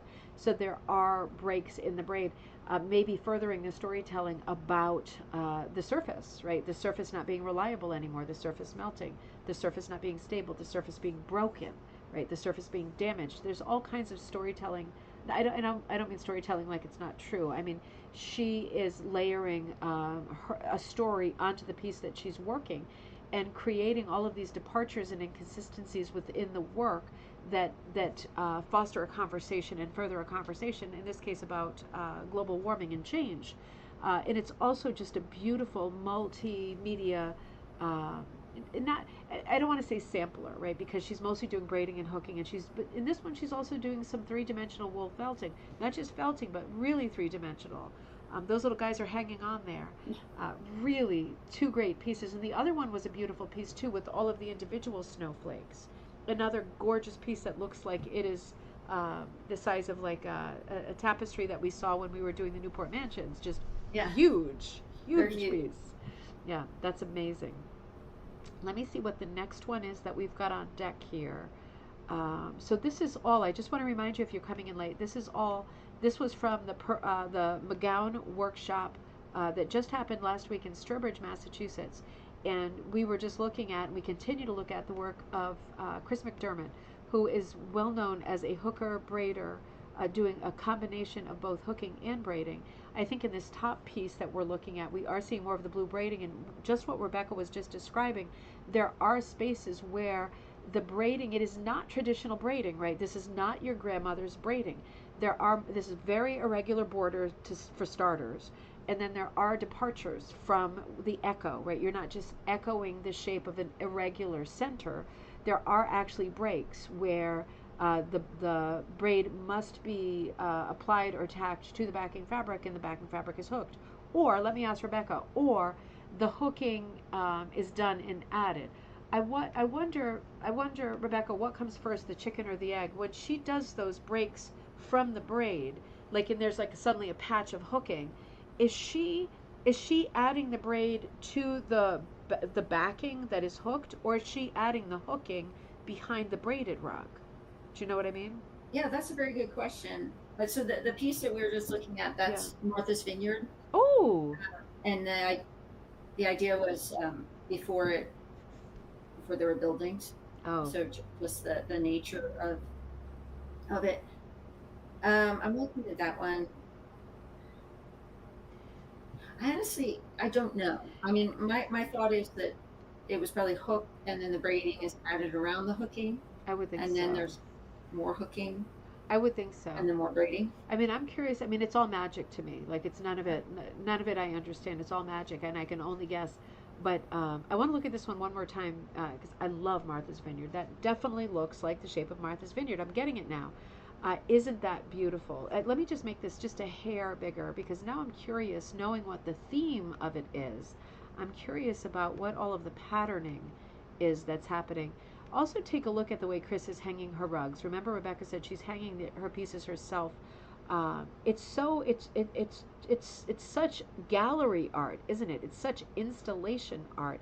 This is a really richly divided and patterned map. I'm wondering, because there's not that many towns on Martha's Vineyard, I'm wondering if they're broken up by color or just by patterning in general. I would have to ask Chris that while I was standing there. Such unusual pieces. Let me just look at the one underneath. We come under here. This is more familiar in terms of a composition, isn't it? We've got that center section that looks to me to be not braided, but multi-strand braided. You see the center, how it has the star rather than a snaking braid? That is the sure sign of something that has been braided with more than 3 strands, right? To achieve that kind of patterning, you have to be using more than 3 strands. It automatically wants to do like a star pattern. You can't help it. If you did this elusive multi-strand braiding class with me, you can't help but do that. You can absolutely braid with t-shirt material, with wool, whatever. You can braid as much as you want. We braided 10, 12 strands at once when we did ours in the class, all of the classes that we did together. This is definitely multi-strand braiding. This is not 3-stranded braiding. You can see it creates more of a mosaic look, and she has done what I think is a traditional braid in the border. You can't do a border with a multi-strand technique, right? It has to start from the center. But this is another one of these unusual mashups. The chronology is different. It's not a hooked rug with a braided border. It is the reverse. It is a braided rug with a hooked panel, and then it resolves itself again into a braided border. And very peaceful, very beautiful, light blue sky, very summery look to the center. The flowers really mimic the star pattern that the multi-strand braid creates, all on its own. And little birds, what a beautiful piece that is. We're looking at the round piece that has the kind of star in the center with the birds. Another really beautiful piece. I love how she shows stuff that's a little more traditional and accessible because it's familiar. It's easy to react to those pieces because we have some comfort level with pieces like the birds with the flowers, and the other ones are so different, right? They're so different. There's no starting point. It's techniques that we know. It's hooking and it's braiding, but they are so different, right? It's really a departure from everything that we know about braiding and hooking.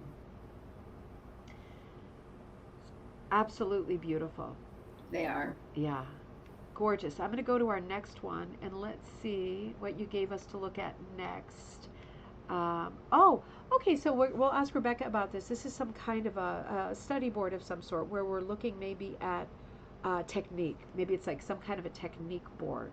Let's ask Rebecca. The board with all the little braids and the cut wool, was that to show you how she gets started?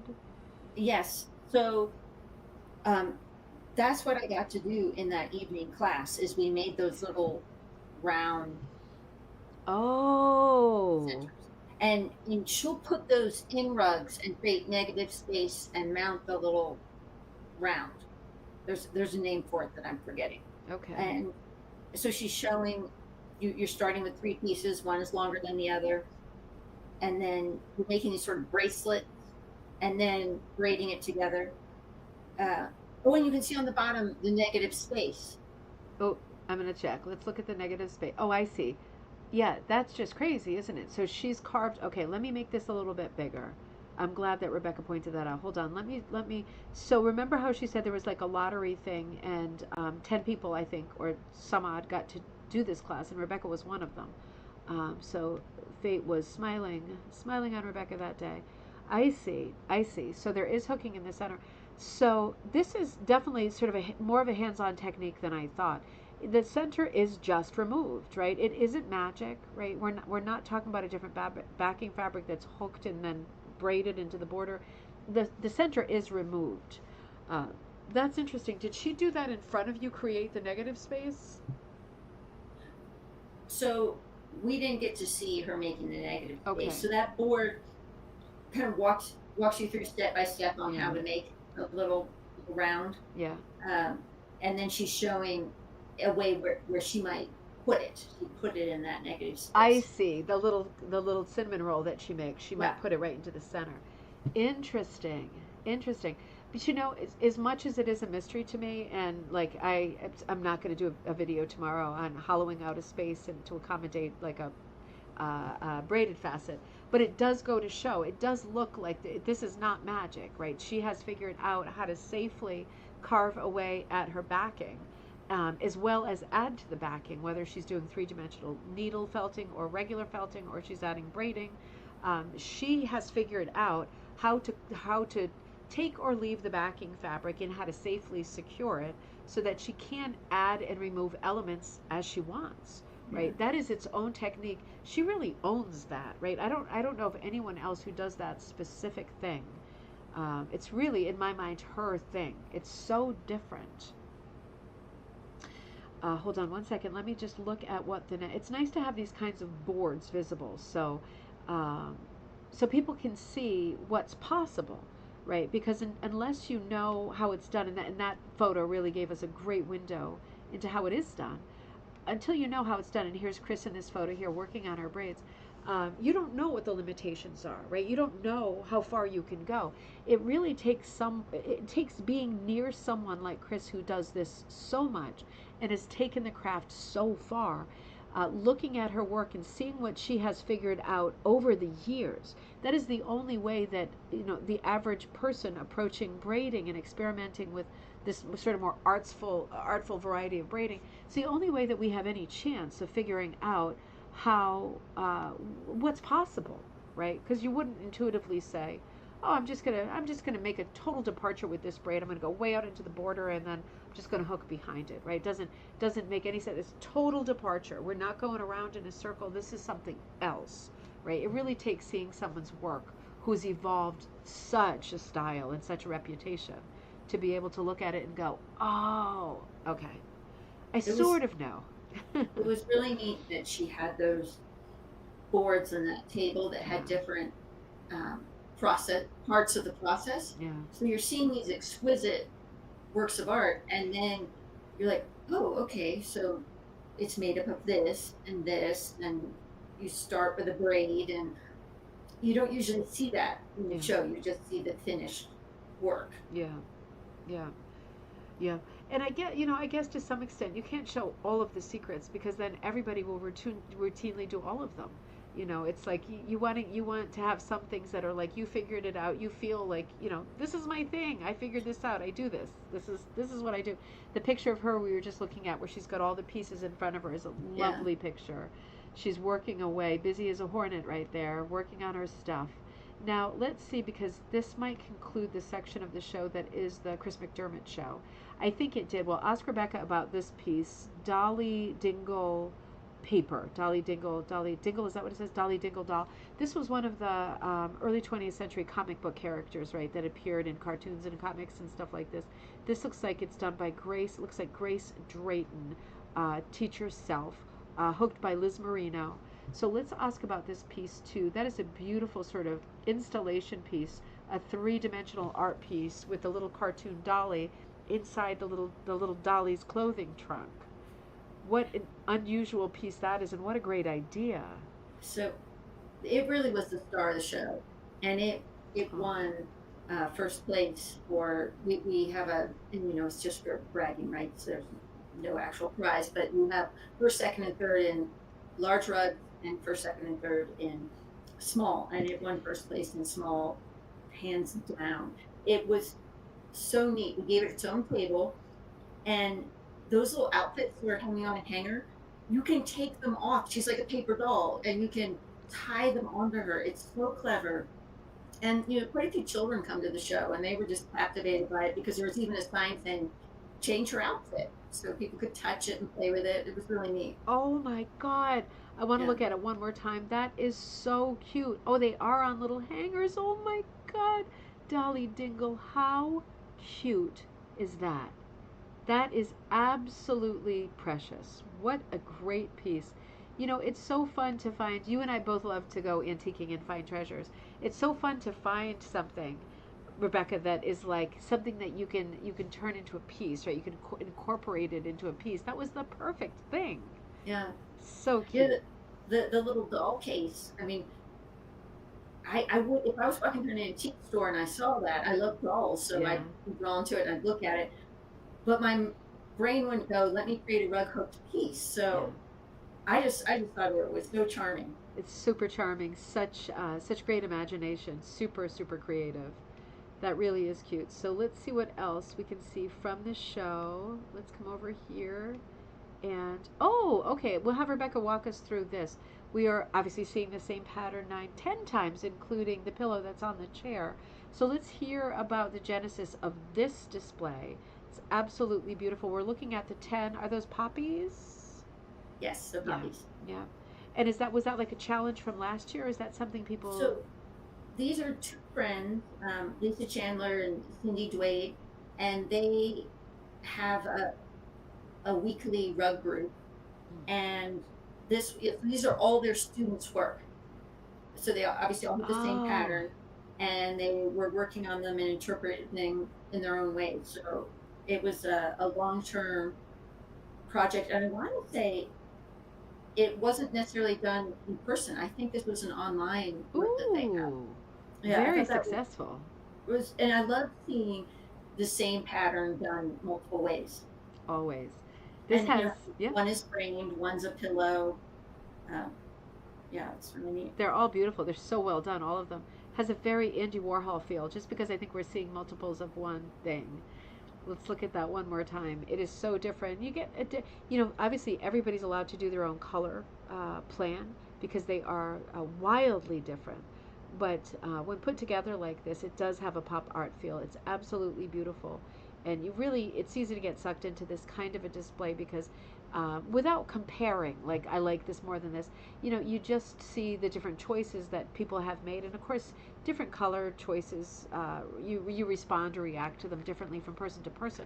Doesn't mean like this one is good and that one's not good. They're all amazing, aren't they? It's just nice to see what people choose as they're working on a piece for their color palette. That is really unusual. Let's see what the next piece is going to be. That's a beautiful display. Oh, this is a nice oriental rug. We'll hear about this. This is a classic McGown rug, isn't it? Rebecca, we're looking at what looks like a classic, maybe, I was going to say Edward Sands Frost, but it's probably not. It's probably a McGown pattern. The one that looks more like an oriental rug. It's on, Okay. yeah, a little piece, like on a little piece of plastic. It looks like it would be on the tiled floor, but they put a little plastic under it, I So guess. this was one of the challenges to putting together a rug club. Is over the years we've had a trend of smaller and smaller rugs being brought, Yeah, and because we keep a notebook, so I was able to look back. yeah. So next year will be this workshop's 75th time meeting.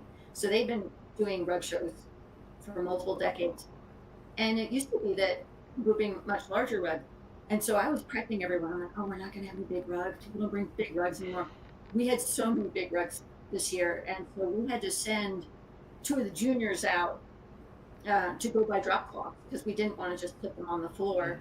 Because last year we used the tablecloths, and the inn said, no, you don't get to use our tablecloths on the floor.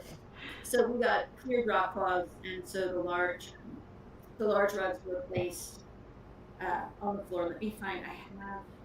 That's so funny. That's so funny. That is exactly the kind of thing that happens when you're doing something like that. Like you used the tablecloths before, and you would think you could use the tablecloths again, but you couldn't use the tablecloths again. That must be so unnerving working on projects like this when there's game changers.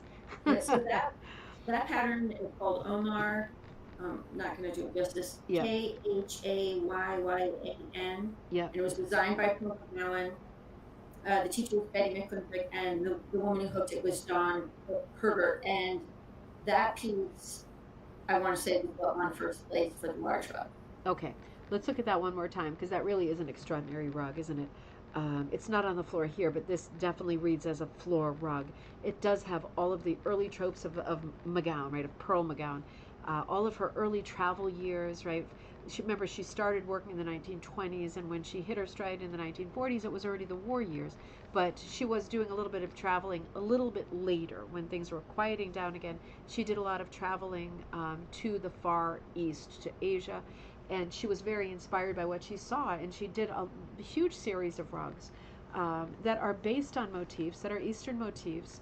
That are not necessarily prayer rugs, and they are not necessarily motifs from one country. They are not sort of homogenous in their motif selection, but it's just the feel of a rug from that part of the world. It was very exotic at this time, and this would have been super appealing to people. Look at the amount of borders in this: 1, 2, 3, 4, 5 borders before you hit the center. It's absolutely beautiful. And one of the things that I think is so eternal about McGown, right? And you going, and it comes out whenever we talk about it, and you're on your way there, or you're there, or whatever. Um, you know, whether or not you like that school of hooking, this is our history as rug hookers. Like, this is it. So it doesn't matter if it's your taste, right? It's not my taste. It doesn't matter. It's our history, right? Yeah. And there has to be a heavy sort of weight given to that in a layer of reverence, because this is where we came from.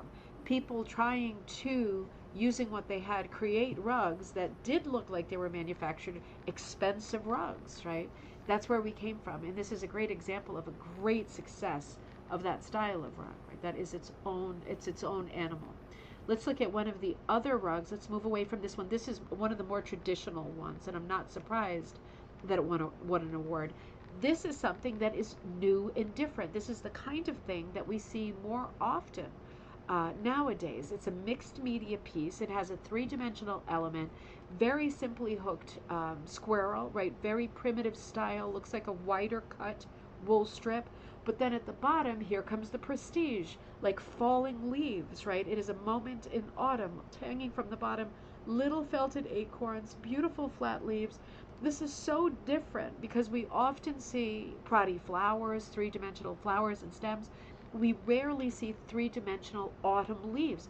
The idea of taking an autumn-themed leaf as opposed to like a stem, right, and doing something three-dimensional with it is quite unusual, I have to say. That's a really different piece, Rebecca, with those squirrel and then all of the leaves and acorns hanging down. What kind of a reception did that piece get?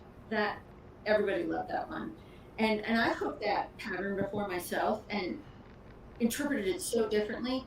And that's one thing that I think we can often think, oh well, only brand new original works are interesting. But I'm fascinated by the individual interpretation of existing patterns. And this is a perfect example. And also just an aside to workshops now. So this was hooked by Karen Healy, and she was in my trainee class. And you really get to know the people that are in your class. Yeah. And so, of course, I'm biased, so be sure to photograph this one because she's a friend of mine. But I love seeing a piece that I've done myself and did so differently. It would never have occurred to me to have the wool fabric leaves hanging like that. And I just love the little acorns, and it's just a fun piece. Yeah, I love this point that you make, that there's such a push nowadays, and I hope I'm not one of the people who's pushing it, because I do a lot with original design classes and helping people to create original designs and to be confident and successful in what they design. But it doesn't mean that I think that everybody should create original designs, right? There's so much to be said for not always doing or ever doing an original design, doing designs, patterns that are commercial patterns that are already out there, but doing them your way.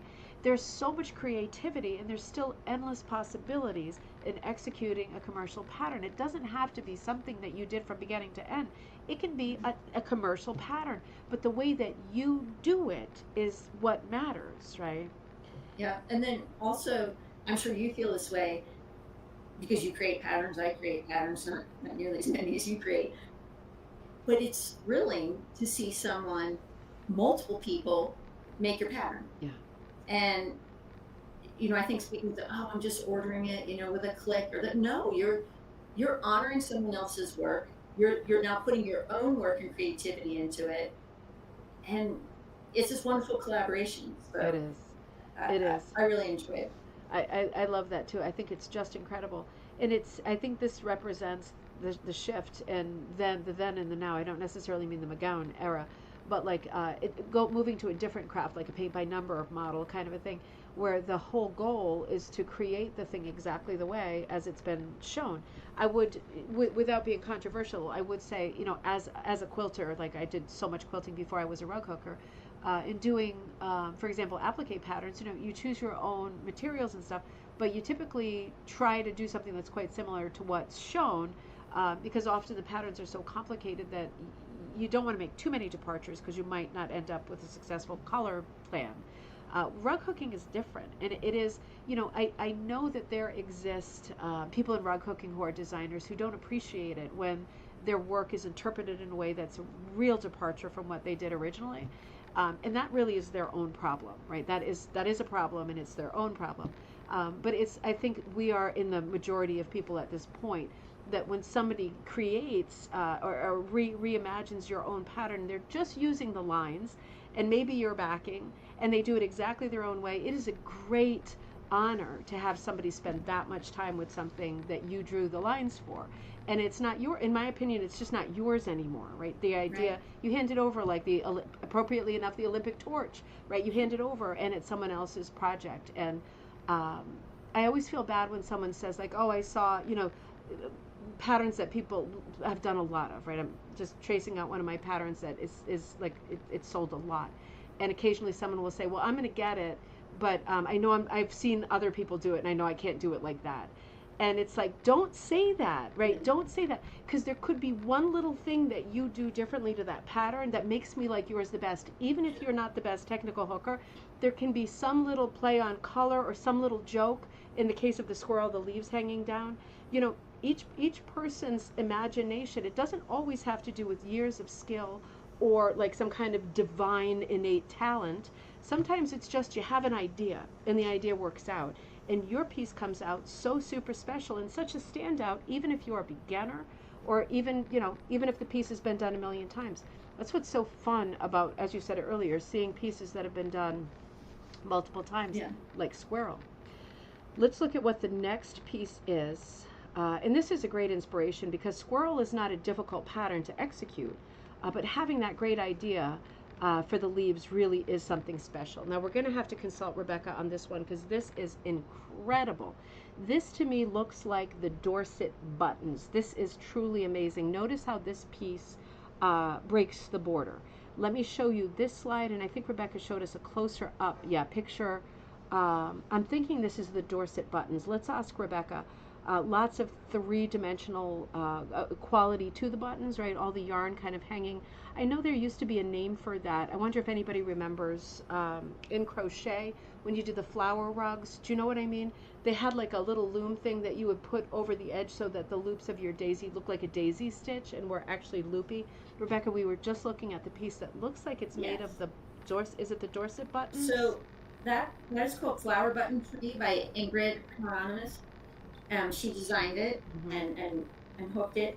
I want to say they're Yorkshire buttons, not Dorset buttons. Ooh. I'm actually going to take the Dorset button class at the Tigger convention. I'm not well versed in buttons, but I have a memory of talking to her about it and her mentioning another British town and the word button, and I want to say she said Yorkshire buttons. Okay. I'm going to take. She's so wildly creative. There's mirrors in there. Yeah, I noticed that. That has that very Indian look to it, doesn't it? Yeah, there's all kinds of yarns.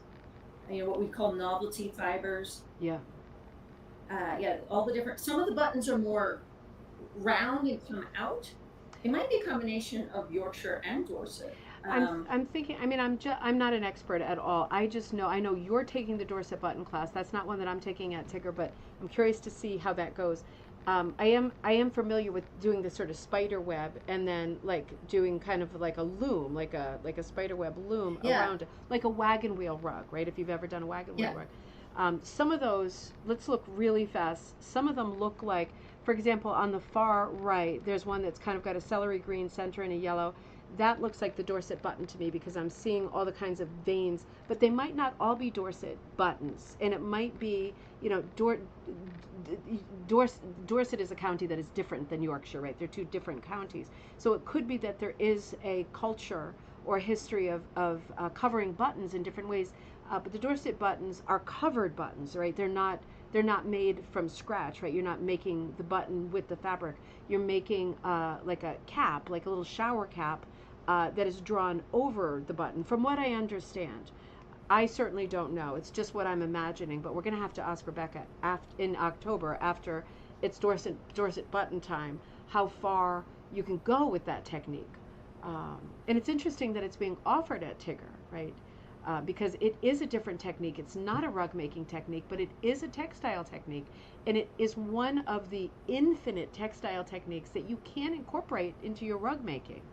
So it's interesting that it's being offered, and I think there is a heavy demand for it. I think there's a big sign up.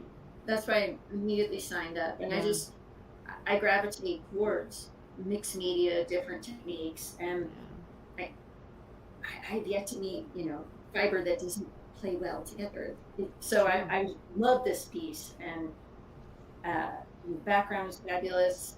Just everything about it, the creativity, and that's what you see. You think, oh, I'm going to walk into a McGown show and see a bunch of beautifully finely shaped roses, and you will, and you'll see some orientals, you'll see all kinds of things, and then you're going to see contemporary original work. You're gonna see it all. Yeah. And that's why it was just, it was a terrifically long day to set up, man, and then actually taking it down didn't take too long. But always that way. To get to be with these rugs the whole day, was such a treat. I remember you sounded tired after this one. You sounded really done. You were done. Stick a fork in me, I'm done. Let's look at the next one. This really is exceptional. Just exceptional quality, exceptional hooking techniques as well. The buttons are stealing the show. We'll come back to Rebecca, but this really is a beautiful space. This is something different. This is not how I envision the rug show. This is a beautiful, elegant tent. You can see how everything is set up. I can really see Rebecca's hand on this as well, right? This is, to me, I'm just going to walk through some of these slides quickly as we get on in time. It is just a beautifully laid out show, color-wise, space-wise. It looks very inviting to walk into it. It's very elegant, right? The setting itself with the sort of pleated fabric on the tent ceiling, the chandeliers coming down, it really is giving pride of place, reverence to these works, right? They're not just hanging in some dingy hall, right, as they wouldn't be at this event. But this, to me, is really building on the tradition of the show. This looks even more sort of stellar, fancy, magical space. That's it, Andrea. That's just what I mean. It is a magical space. Rebecca, the tent. Now, was that something different this year, to be able to stage the rug show in the tent? So we've been in Sturbridge now, I think, 4 years, and before that we were at Nichols College. Okay. And so this is a wedding tent, because the public house is where we stay, and it's an event venue. So they have this wonderful wedding tent set up. Now the downside is, 2 years ago when it was 100 degrees, and that was a very intense day. Yeah. That was the year I was a junior, so we were helping with the show that year. Yeah. So it's really neat to have this beautiful venue, but it is weather dependent on how much we enjoy it. Yeah. So the last 2 years we've had wonderful weather, and then also a lot of people are probably familiar with when the fairy tale exhibit went around the country, and it was at that point that Honey Beehive, because they're the ones who drew out all the fairy tale patterns, they purchased those rug display boards. Yeah. Prior to that, it was just tables and tablecloths we weren't supposed to be putting on the floor, and chairs, and we've gotten to use these panels the last couple of years, and it has really elevated the show and made it special. Yeah, it really does look beautiful. It's nice seeing them, being confronted with them like they're proper art. It is. Right. It's a nice touch. It's nice that you have that vertical space. I'm looking at the octopus now, which is just insane. Like, it is so well done. It is so different. It's such a different subject. It's such a beautifully done piece. Rebecca, I'm just going to flip through some of these because we are getting on in time, and I just want to show some of these. We can comment on them in just a minute. Just an extraordinary piece. Let's see what's next. Ooh, this is very different too, isn't it? The 60s dress. Um, and we'll comment on these as we go through. Let's just look at a few of them together. This looks like it's got some beading on it, or at least some kind of three-dimensional, some kind of metallic hooking maybe, but really beautiful, unexpected. Another irregular border. The irregular borders really are a thing. Seeing some of the stuff that is done on the table, some of the smaller pieces, the three-dimensional pieces, the irregular pieces, and then a wall of what look like Tiffany inspiration pieces. So let's come back with Rebecca and get some clarity on these. This looks like Tiffany and Macintosh in turn. Let's find out. Rebecca, we were just looking at the octopus, the 1960s dress, and then is it a Tiffany's display or a Macintosh display? Let me get that one up. Look like the stained glass windows. Yeah, so when laying out a rug show, we tend to first start with a color wheel and group the rugs, all the sort of red ones and orange ones and yellow ones. Yeah. But then we look for a theme. So like we obviously the poppies for a theme. When we'd see multiples of something, especially multiples of the same pattern, where we grouped these together because they all were stained glass. Yeah.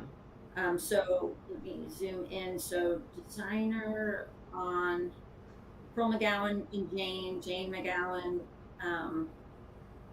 So yeah, they're all Jane McGowan Flynn patterns, hooked by different people. Okay. So yeah, we chose to group those together by theme. So we'll either do by color or theme.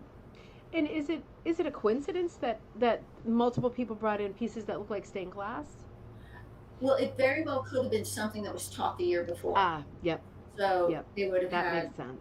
options of patterns. Yeah. I see. What about the dress? Was that something that people spent some So that time was on? an original pattern by Cindy Irwin.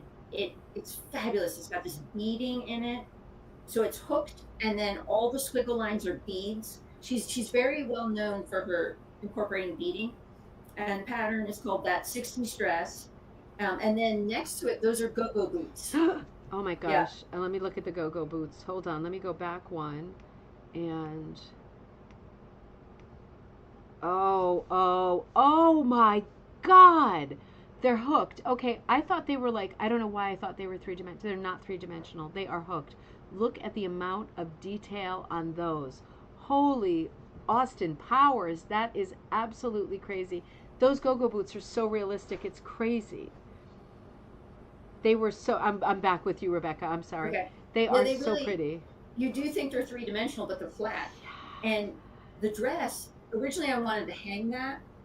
That piece was so heavy. There's so much beading in it that Oh. we finally decided that it needed to be on the table. Yeah, I don't want to take any Really appreciate chances. Yeah, no, absolutely. God, that was beautiful. Let's look at some of the others. You sent in so many pretty pictures. I just want to be sure that we hit some of these together.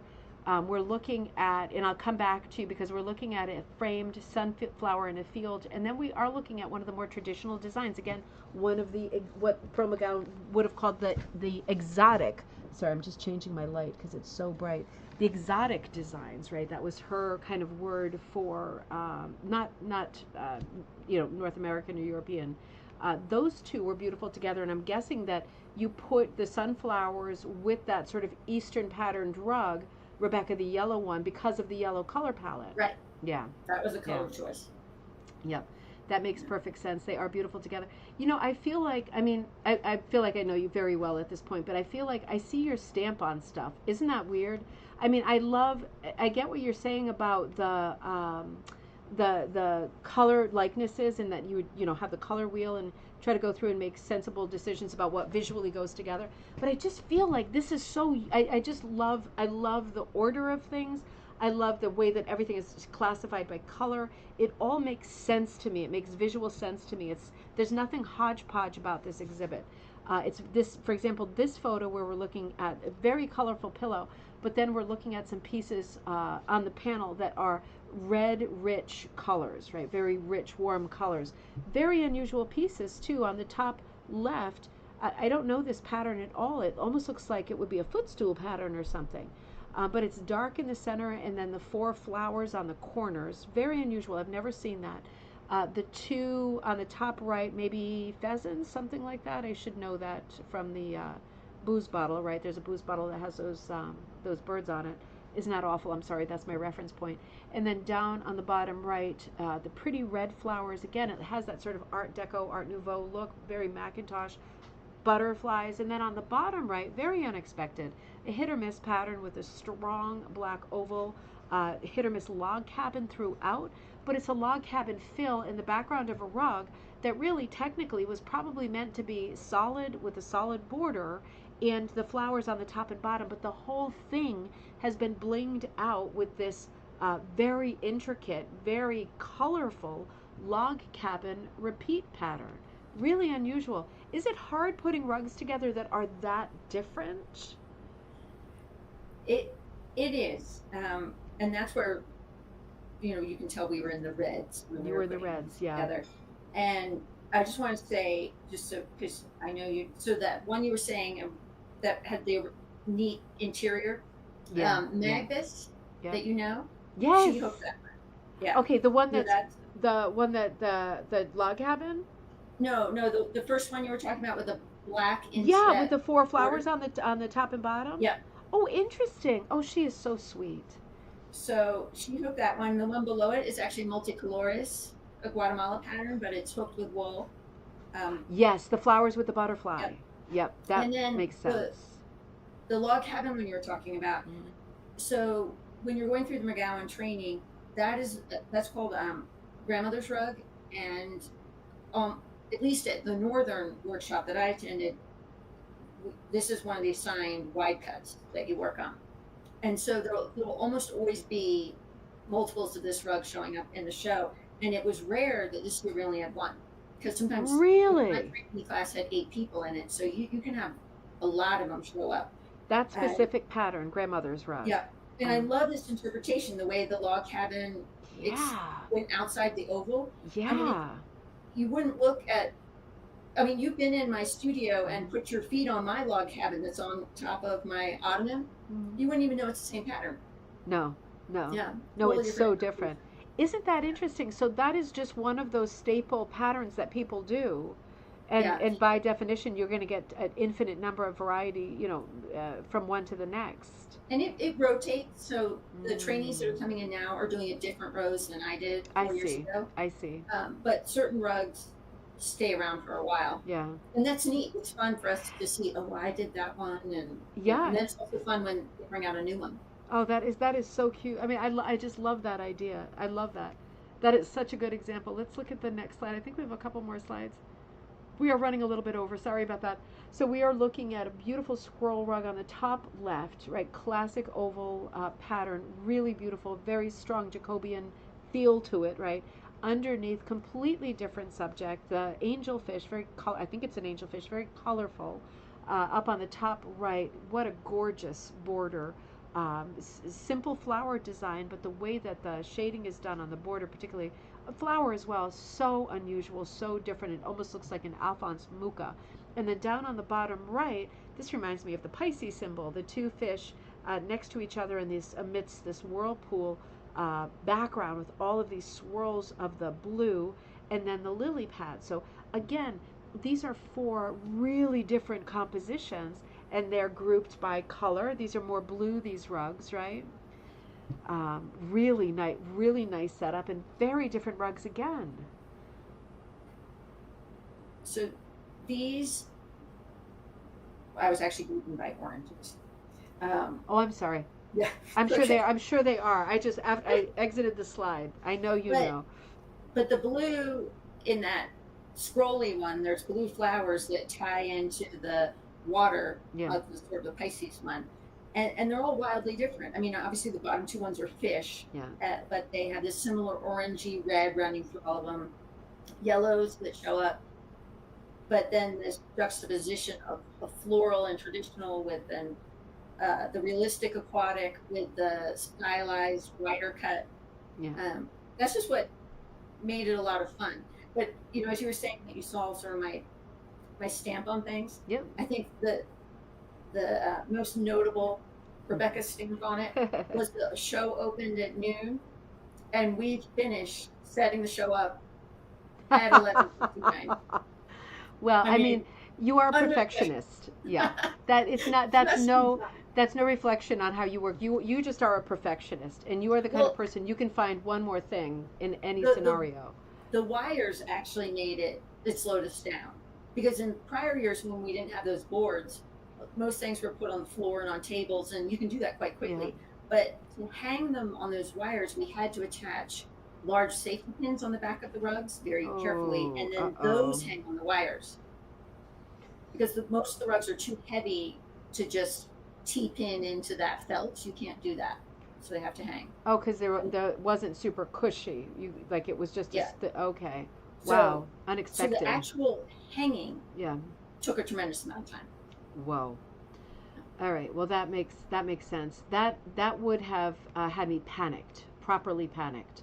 Um, this is another beautiful. This is another gorgeous set. Now we are seeing more traditional patterns with these, and I think part of the reason for that is we are seeing this has got to be the rust family, right? All these beautiful autumn colors. People must have such sort of immediate emotional reactions to certain walls because you know that you like certain colors better than others, and you just move toward that color family. It's just the way we all are. And some of these even have the fringe on the edge, right? So some of the marks of the really early rugs and that additional bling, right? We talked about braiding earlier, but some of these do have the fringe, and that is part of the. Do a lot of people still do fringe on their rugs? Do people still do classes and show how to attach the fringe on the rugs? So are we back? Can you Yes, hear me I'm now? sorry. Yes. Um, so that's something that came up at workshop. They always ask you every year, what do you want to do next year? Because the whole point is that we're advancing our skills, and so many of us said finishing techniques, and that's another class I'm taking at Yeah, Tigger. Is I'm yeah. taking the finishing You're class. doing the fringe, right? It's like Yep. fringe. Yeah, yeah. So, but I heard a lot of people mention at workshop, oh, I'd love it if we did a day just on finishes, because those are such specific finishes Yeah, that most people don't attempt. yeah. So I'm very keen to learn those. Uh, So beautiful, so beautiful. How many rugs roughly were in the show? so I can tell you, um, let's see. Um, okay, we had 74 large rugs and 52 small rugs. That's a lot. That's a Yeah, lot more than I thought. yeah. Wow, And we had 143 people come to the show. wow. That was Oh, neat. that's fantastic. Yeah, So it was a success. Do you feel like it was a success? Are you real yeah, proud of? Yeah, good, yeah. good. It was great. The rugs were exquisite. It was so much fun to have so many large rugs. There were, I could have sent you triple the amount of photos. We had large rugs in every corner of that tent on the floor, Yeah, and there was such diversity. yeah. With pillows, rugs that were framed. Hmm. Just yeah, it's It was amazing. it was a lot of diversity. I mean, you showed us a great cross section, I think, of the many different styles that were there, and it's such a good calling card for uh, the McGown teachers, the certification for the event itself. It's such a good calling card because we're seeing so many different things, right? It isn't what you would think. It isn't what I would think. So that is exciting. Now, before we end, because I know we're running over, I want to talk about what you're working on now, what you've got going. I know that you're anticipating solder, so you're busy with that. Yeah. So I have Um, solder coming up. yeah. Then I'll be teaching at the convention in Texas, Hmm. and I do have, and I should be on the ball and have this on my website, but I don't. The Tuesday before the at the convention starts, I'm Yeah. teaching in Waco, Texas, Oh, and okay. there are still some seats, and I'm in that class. It's with the Paper Crown. Okay. It's a fabulous store that I can't wait to go to in Ooh, the person. paper I crown. supplied them with yarn over the years, Hmm. and I'm teaching a Quilly standing wool class in the morning and a creative punch needle stitches class in the afternoon. Whoa. So I'm doing that on Tuesday, and then headed to the at the convention, and I'm teaching there. and then I'll see a bunch of people at the Tiger convention. I'm looking forward to that. Yeah. I didn't know you were doing the Waco thing. So that's exciting because a lot of people are going to the at the convention in Texas. So right Yeah. before you have something in Waco at the Paper Crown, right? Paper Yeah, the Crown. paper crown. Yeah. And So it's about. I'm not good with Texas geography, but I want to say it's within 2 hours of okay. Dallas. Yeah, that's close. So I mean, as things go in this big North yeah. American place, that's close. So that's exciting. Now you had a pillow or something you were going to show, right? Is that one of the projects that you're working on? I don't want to forget So about this is that. for the next Magpie. Oh, oh, I forgot. I forgot. Yes. Oh my God, I haven't even seen that yet. That is gorgeous.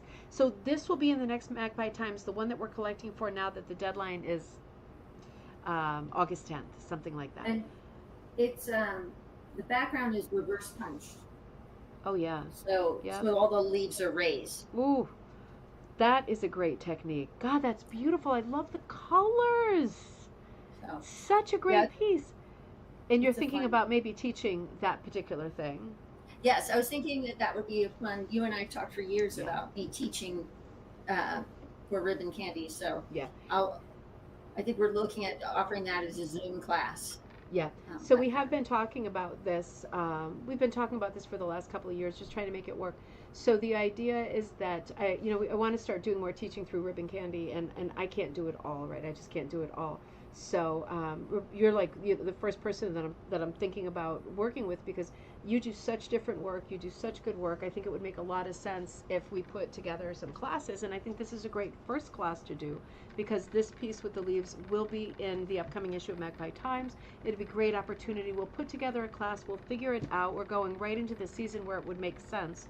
And then we'll offer that specific class through ribbon candy hooking, and it will be Rebecca, who you get as a teacher. So we should really do a lot more of this, right? Because it's a big audience of people who want to learn all of the techniques that you do that I don't know how to do. So they're going to have to learn them from you. It's a lot of fun to put. We'll put this together, and then hopefully it will be the first of many that we put together. And I failed to say at the beginning, it was so stressful with coming on. Over my shoulder, have you seen Rebecca all evening over my shoulder right here? From, what was it, a week and a half ago when we went to the Elms in Newport? There's a picture of you on my green screen Oh, looking out of the door. That just, what I think of when I think of that day was like heat. It was a warm yeah. day. It was such a beautiful day, but my God, it was hot. Cass says she would love to take that class, Rebecca. So we're going to get going on that. Like, we are really going to get going on that. You are, I usually feel very, very busy. I feel like you are more busy than I am right now with Tigger, traveling to Tigger later in the year, but in the meantime, Waco and Solder and the at the convention. Yeah. It's a lot. The calendar, gone a week, home 2 weeks, gone a week, home 2 weeks. We'll see if I'm still standing come October. But Well, you lots will of be, fun. but you'll be tired. You'll be really Yeah. tired, and you'll need to reset yourself big time, Yeah. right? Because you always pull it off, but it's hard to go at that kind of a clip, right? It is exhausting because you also have kids and pets, and life is busy. So, all right. Well, hey, thank you everybody for tuning in. It was a tough glitchy episode. Rebecca, thank you so much for sticking with me. For some reason, I wasn't able to go between the things as seamlessly, but I think we made it work just fine. We were looking and talking about the same pieces at the same time. Thank you for everybody who tuned in. Remember, Rebecca has a spot in Solder. Rebecca will be at Solder. So if you are headed that way in August, she will be there. You will see her. She is somebody to look for sure. In the meantime, Rebecca, where can they find your work, your schedule, and all of your stuff? So you can find me on social media, Storyteller Wool, Mm-hmm. and then my email is Rebecca at Storyteller Wool. There's a website, but my husband's the one who does that, so it's never updated. I know that story. It should be updated with all these events, but he's a busy man too. So the best way is just email me, and hopefully we'll get some classes. So email going. you at StorytellerWool. Yeah, Rebecca at storytellerwool.com, Okay. and then on Facebook and Instagram, it's at Storyteller Wool. Excellent. Well, there you have it. Thank you so much for being on with us tonight. That was so much fun. That was probably more relaxed than if we had done it 2 weeks ago. So I Definitely. think we made a good call. So until next time, I will see you all on Monday when I'm live again. And I'm not sure what the episode will be, but it will certainly be at 11 a.m. Eastern Standard Time. We will be doing something fun for sure. In the meantime, have a great weekend, everybody. Remember that the Magpie stuff is due around the 10th, August 10th. So if you're sending something and you have any questions, write to me and or Judy and Shannon at magpietimesmagazine@gmail.com. If you're working on other projects for me or you want me directly, ribboncandyhooking@gmail.com. I will be there. Otherwise, I'll be with you live on Monday. Have a great weekend, everybody. I will see you then. Rebecca, thanks again. It was a great night. Thumbs up, like, subscribe. Check out Rebecca's social media, everything over the weekend. And we will